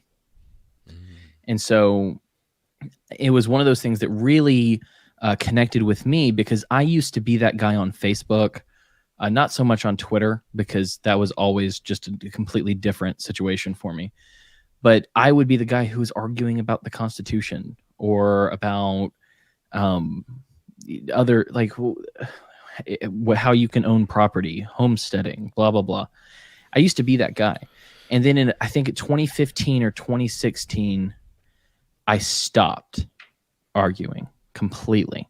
I removed it from my activities because, one, I found out that the return on that was like maybe one or two people, which is good. That's a good thing. But really part of it was people tagging me in their arguments to argue for them. And that just, I didn't like that. Right.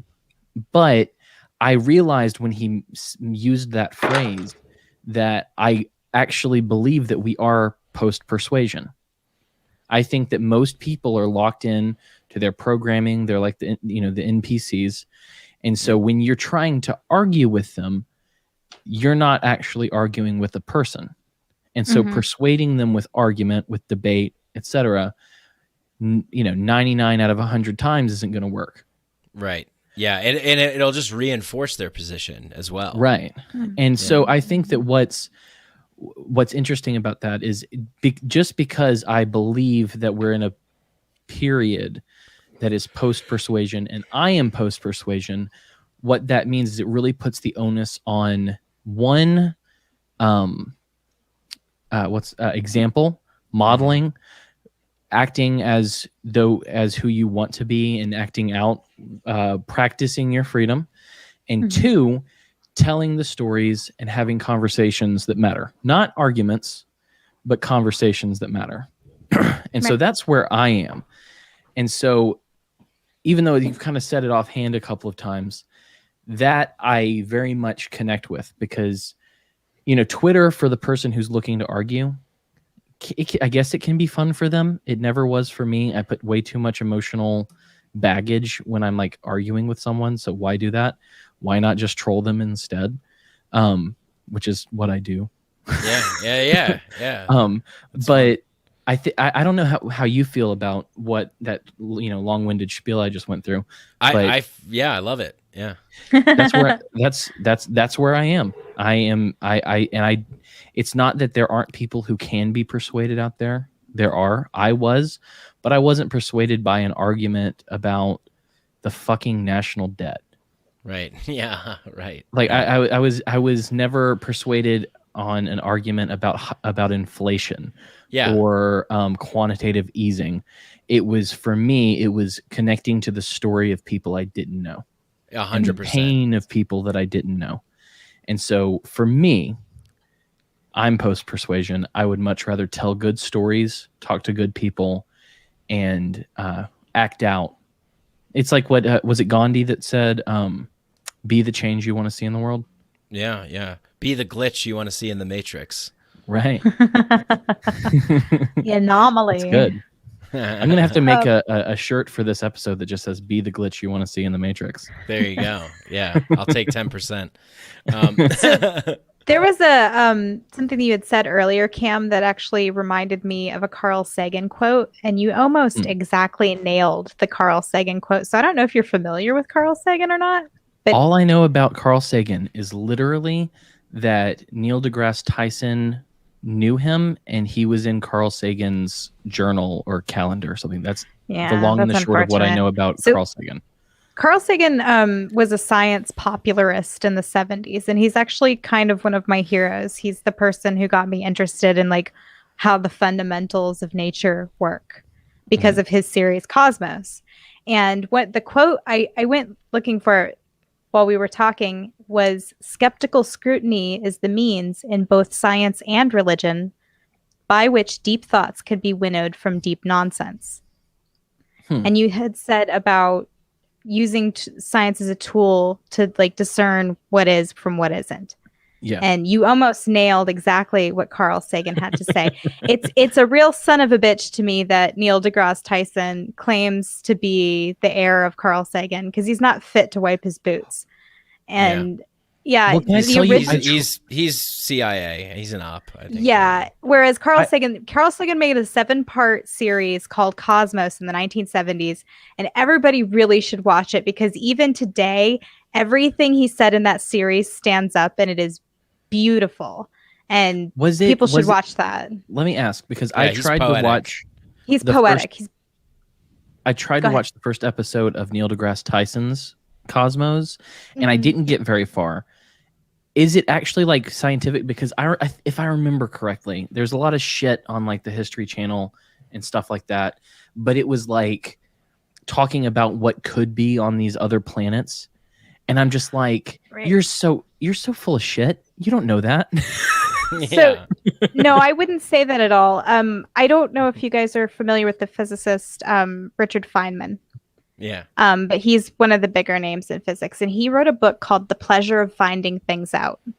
And it was it's a beautiful piece of work. And in the beginning chapters, he talks about the way his father would take him out into nature and explain the world to him using examples that he could understand. So when he would be asking his father about like, how big is a dinosaur really? He would say, well, if a T-Rex was standing in your front yard, he could stick his face in your second floor window.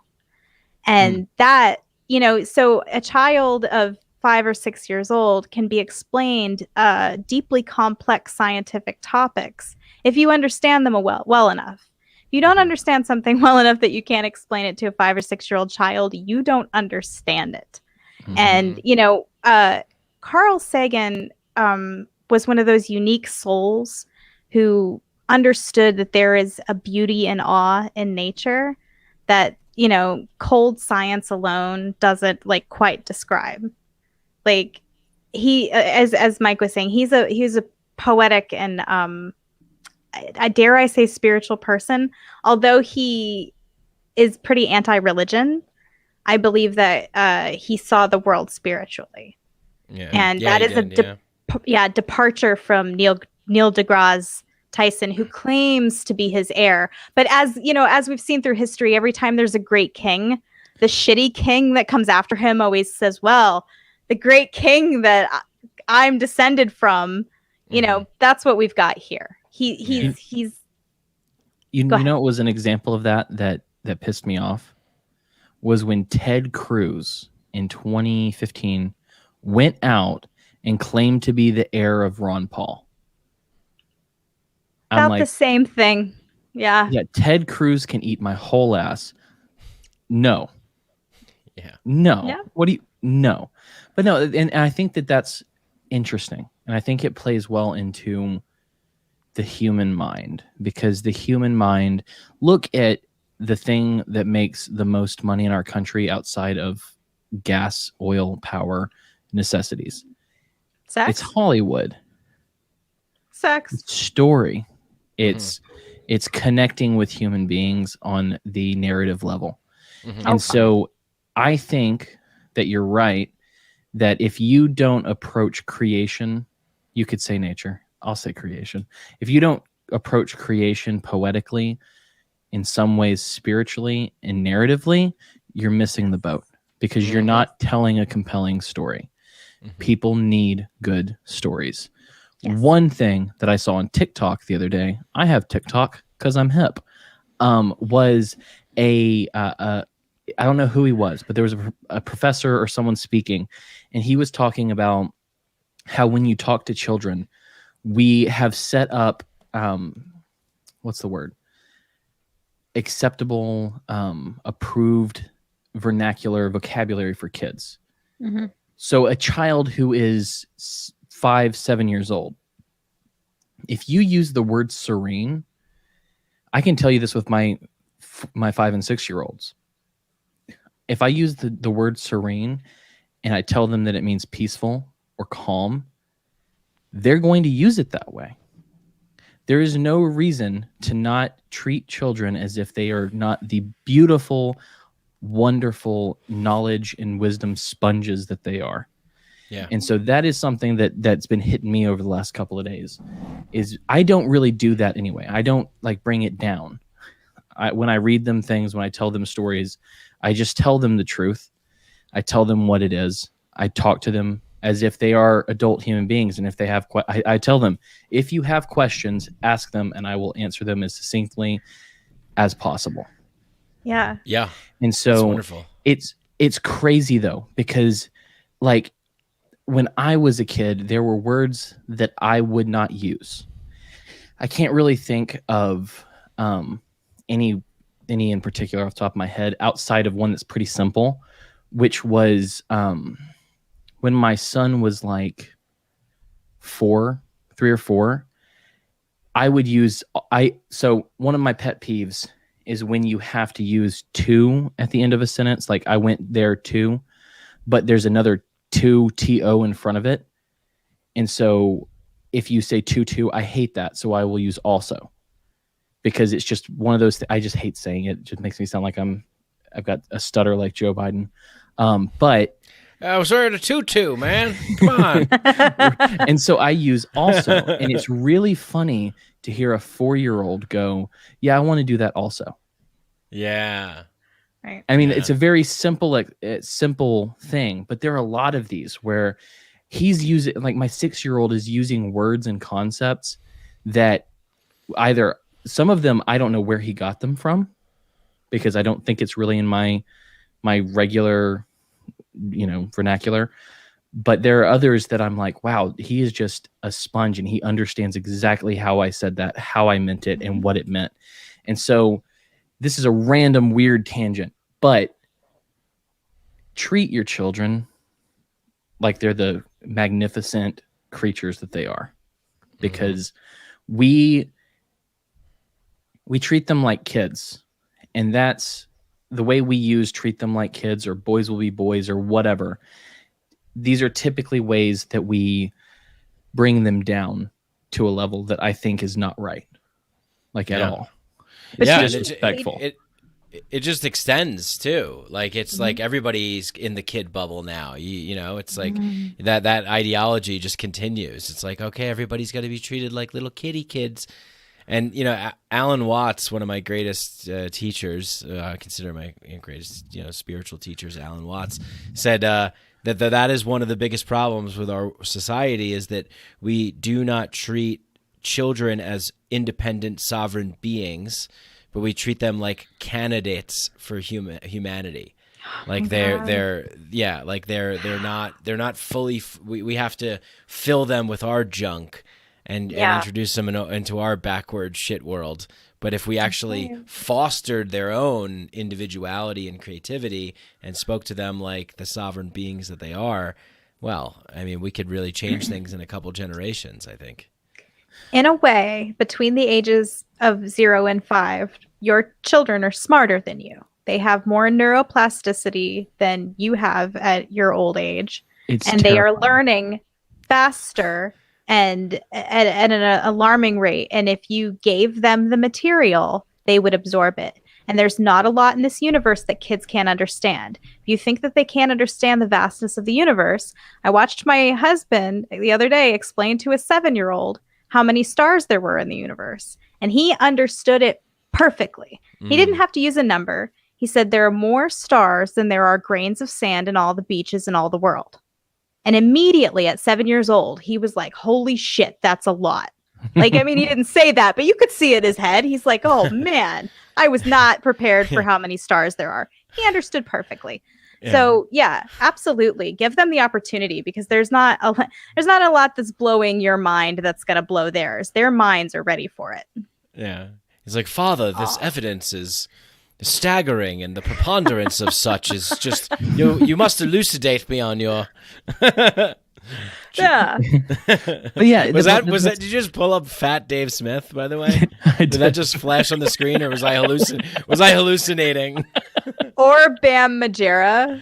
Right, yeah, that was the thing. Yeah. That's funny. Oh god, I laughed so hard when I put that into the app and made Fat Dave Smith. It's just beautiful. Yeah. Puffy. He sent me up until like 12:45 at night fat pictures of everybody in the Liberty community, and some of us are already fat, so it was Yeah, there you go. monstrous. Yeah, do a morbidly obese one of me, please. I want to be like Jabba the Hutt. It goes really big. He's that fat Dave Smith. That's not even as big as it could have gone. Do you want to see? That's Super actually fat that's Joe actually Rogan? what happened. Oh yeah, I would love to see it. Yeah. Jessica, keep the conversation. I have to get this on the screen. Oh, Yeah. I don't. Shit, that's a lot of pressure. I don't know what to talk about now. But So you like things? I do, you know, and stuff. Yeah. Yeah. I've got legs. I got arms. Yeah, Hey. that's great. All No, right. so the Have you other ever day, had your arm- legitimately. No, go ahead. Go ahead. Mine's terrible, so you go ahead with No, yours. I want to hear the terrible thing. Tell me the terrible thing. Okay, so I posted. Somebody posted a picture of the people rioting at the Capitol and said, "Oh yeah, these people look really safe, don't they?" But when you started like looking at the actual individual human beings in the picture, they're all like Midwestern nerds. Oh man, that's great.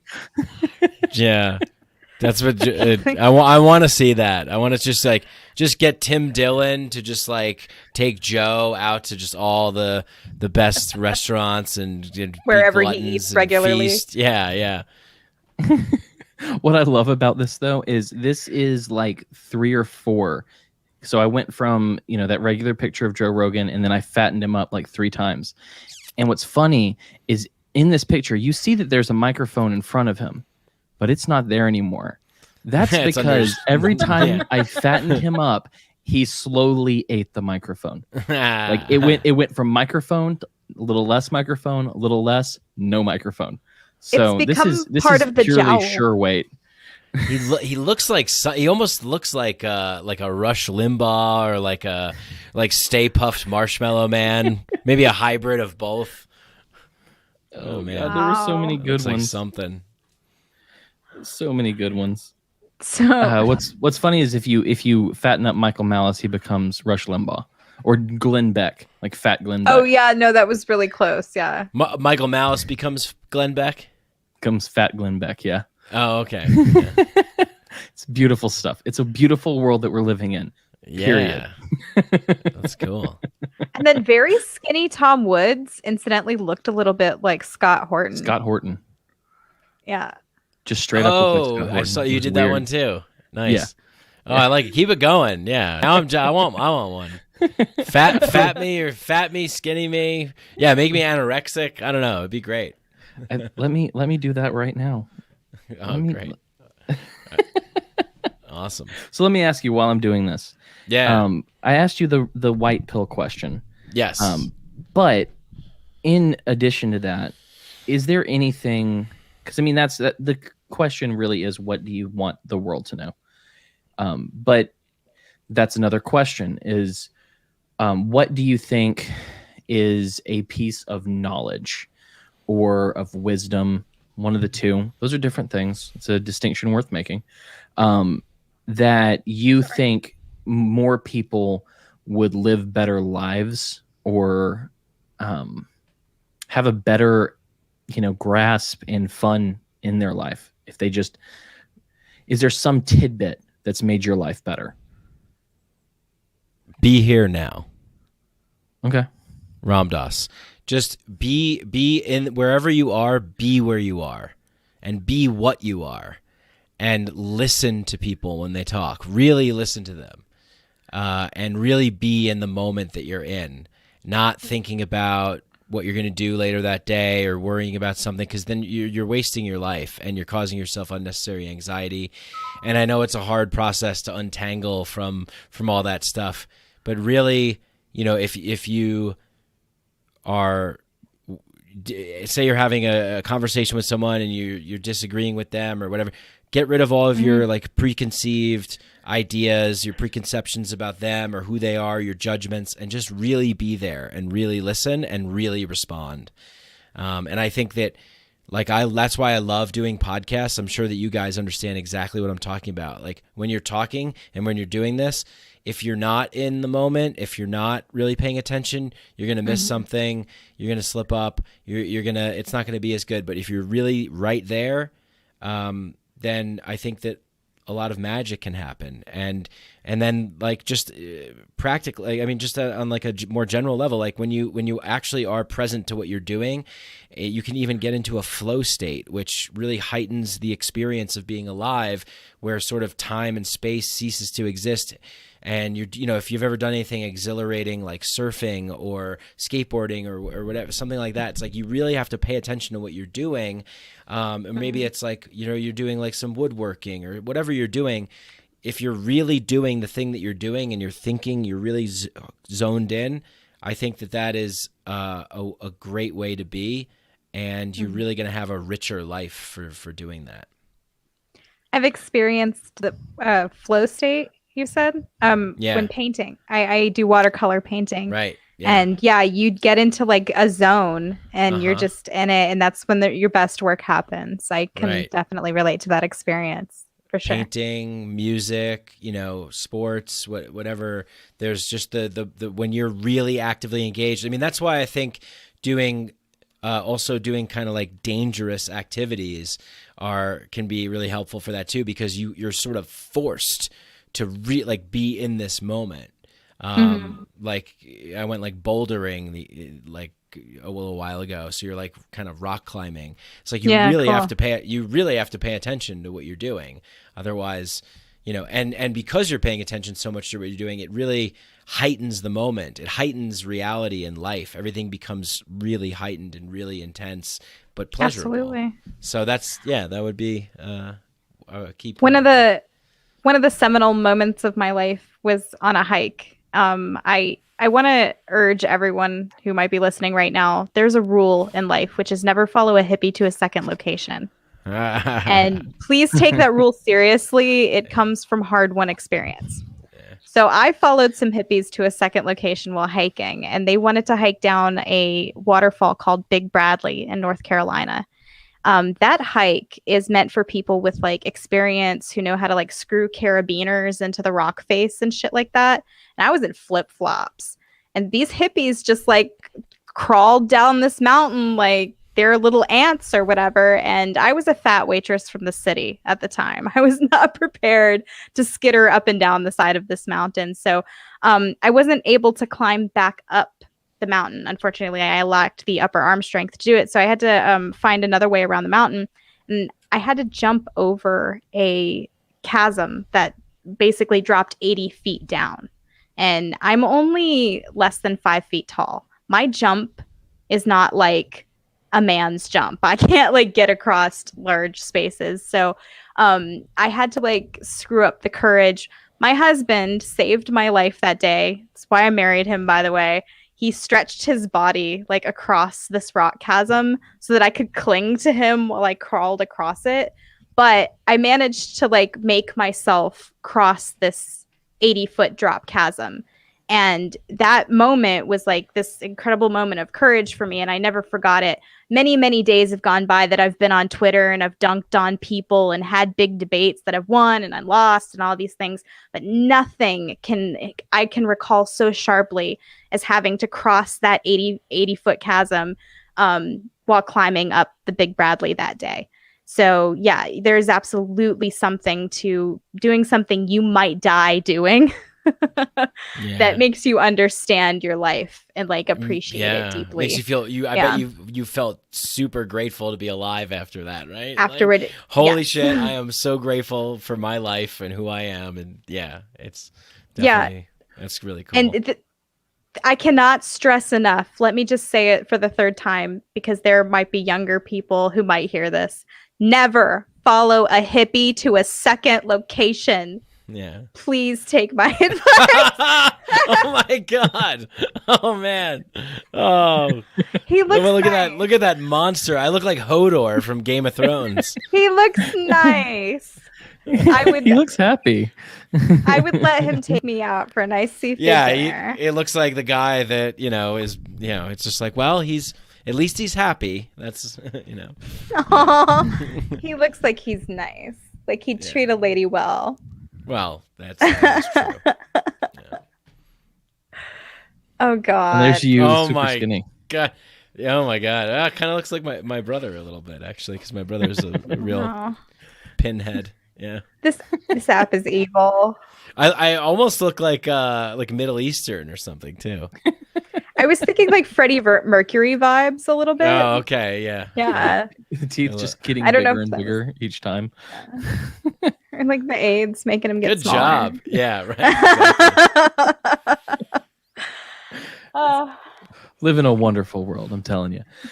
Well, Mike, I have truly enjoyed this. I feel like, and you can disagree with me if you'd like, but I feel like we've made friends here tonight. I disagree. I Good. think we're BFFs. Oh, it's Yeah, even totally. Yeah. This was great. I We're had gonna a go great with mortal time. enemies. I had a really great time. Really enjoyed it very much. You guys are awesome. Well, I really appreciate you coming on. It was so funny because we as you know now, we schedule like pretty good bit out, about a month out. Yeah. And I was just like, you know who I want to talk to? Mike Brancatelli. I haven't heard from him in so long. I just want to talk to Mike. And I was so happy that I eventually got to you because I sent you a message and you don't check your Twitter DMs. Yeah, I wasn't on it at that point. Yeah, I'm active now, but I'll be off again in 2 weeks. But I really appreciate you answering me when I bugged you in on the timeline. And so before we wrap this up, if you want to find Mike, you can go, if you want to see him on Twitter for short periods of time, followed by great absences, you can follow him at Mike Brank, at MikeBranc. If you want to check out all the things he's doing, you want to check out his art, his podcast, all the things, you can go to mikebrank.com, spelled the same way. And if you're not listening to Mikeadelic, we're not friends anymore. yeah, listen to it. And as Jessica was saying, she was listening to my Science is Fake episode. So that is my Patreon episodes, and I'm calling it Dosadelic right now, kind of a working title because I couldn't think of anything better. But I'm starting a new comedy show. It's going to be just a straight up comedy podcast, which is that episode Science is Fake. And there's a couple out right now on the main Mikeadelic feed, but me and my co-host Matt are just having a lot of fun, just being unhinged lunatics and saying whatever we want, and it feels really good. So check that out too. Oh, awesome. Is there anything else I need to tell the people where to That's find it. you? That's All it. right. So let's move into the boring section that you all, well, not all of you, but maybe some of you know already. If you want to find me on Twitter, it's at Cam Harless. Jessica here is at Soup Canarchist, which is I'm still so proud of that that I made her take on a secret dick joke that I made as her name. If you want to join our little band of misfits and how does it go? Ragtag wannabes, you can join us on Locals at themadOnes.locals.com. We have shirts. I'll put them in the description. I'll put them on the website. If you want to find them, you can. I will work on a Be the Glitch in the Matrix. How was it again? Be the glitch Be you the want to see in glitch the you Matrix. want to see in the Matrix. I'm going to make that shirt this week, and I'm going to put that up. Beyond that, if you want to listen to us, we are themadones.com.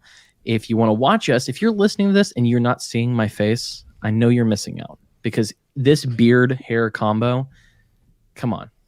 This is something you want to see. This is Aryan Jesus, and you want to see that.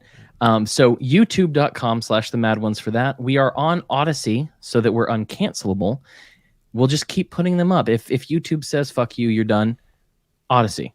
And listen to all the other shows that we do at mlganetwork.com. And if you want some coffee, some fine Italian coffee, go to lorenzati.coffee and use the promo code The Mad Ones. And Alex Jones Did Nothing Wrong also needs to be a shirt. Yes, Heather, I will make that. Just because you said that, I will make that as well. Fantastic shirt. Tomorrow, we have Joshua Smith from the LP. Fun fact. So I don't think YouTube likes it when you use slurs, But one of the first interactions I had with Josh Smith was when I called him. I made a meme calling him an LP gay F word, and he just went with it. And I was like, okay, he's good.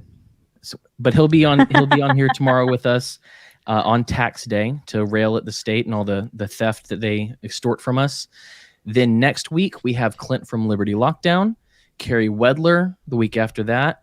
Then we're starting our Friends Month in May with Freckles and Britt, followed by the most fun conspiracy theorist that you'll ever meet, Miss Monica Perez, right after that. So that's all I have for you. And with that, do you have any parting words, Mike or Jessica, for these fine people? Well, it's No? better. Okay. It's. I was gonna say it's better to be mad than normal. So stay mad. Nice. The mad ones. I Tag like that. it. Fuck. I don't think it landed with Cam. Yeah, He's like, no, I don't like that slogan. I think his pods fell out. Oh, Is that what they are? Pods? You can't hear us, Cam? he Just didn't hit hear the me. thing. Well, you could just delete that then. I didn't say anything. We're live. But I can hear you now. Okay. So I don't know what was said, but it was something, and I'll have to listen back. It was really Anything good. else? Yeah. That's it. We're Thanks for good, having me. yeah. You guys are awesome. Thank you so much.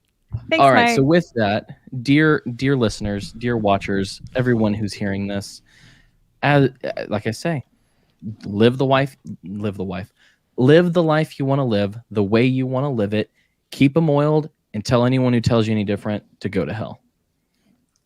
And I should hit the button now. God, just absolutely terrible technical difficulty.